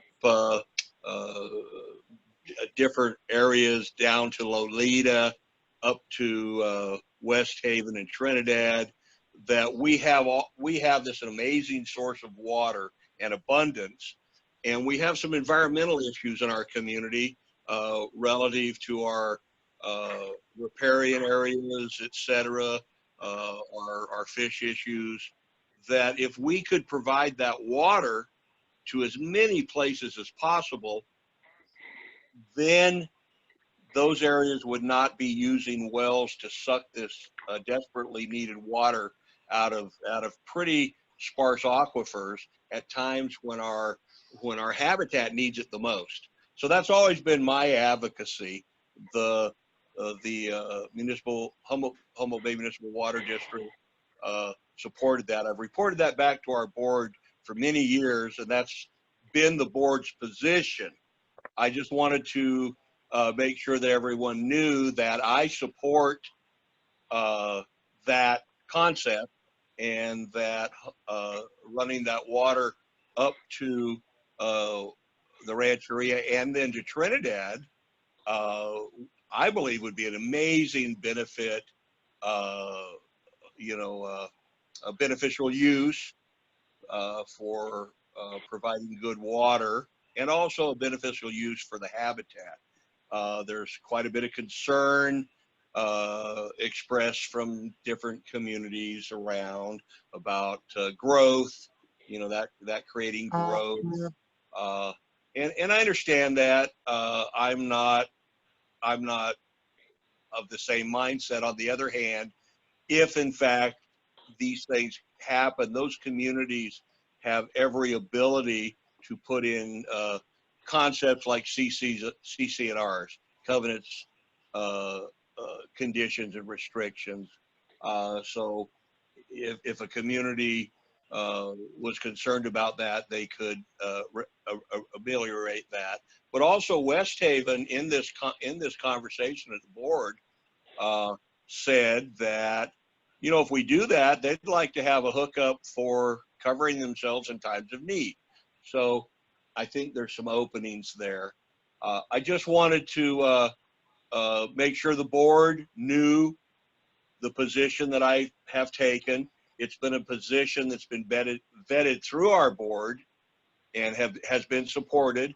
And if you all would like to revisit that in the future,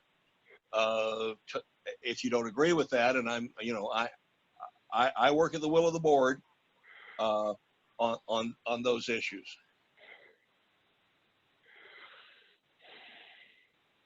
So that's it. Thank you.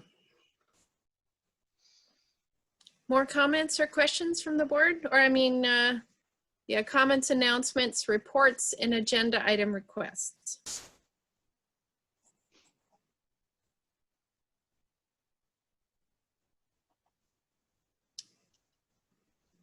Okay. Hearing none, then I move for adjournment of today's meeting. Thank you all for your participation. Nighty Be night. well. Thank you. Thank you. Thank you. Thanks, Mary. Thanks all. Pat, great first meeting, brother. Thanks, Dennis. Take care.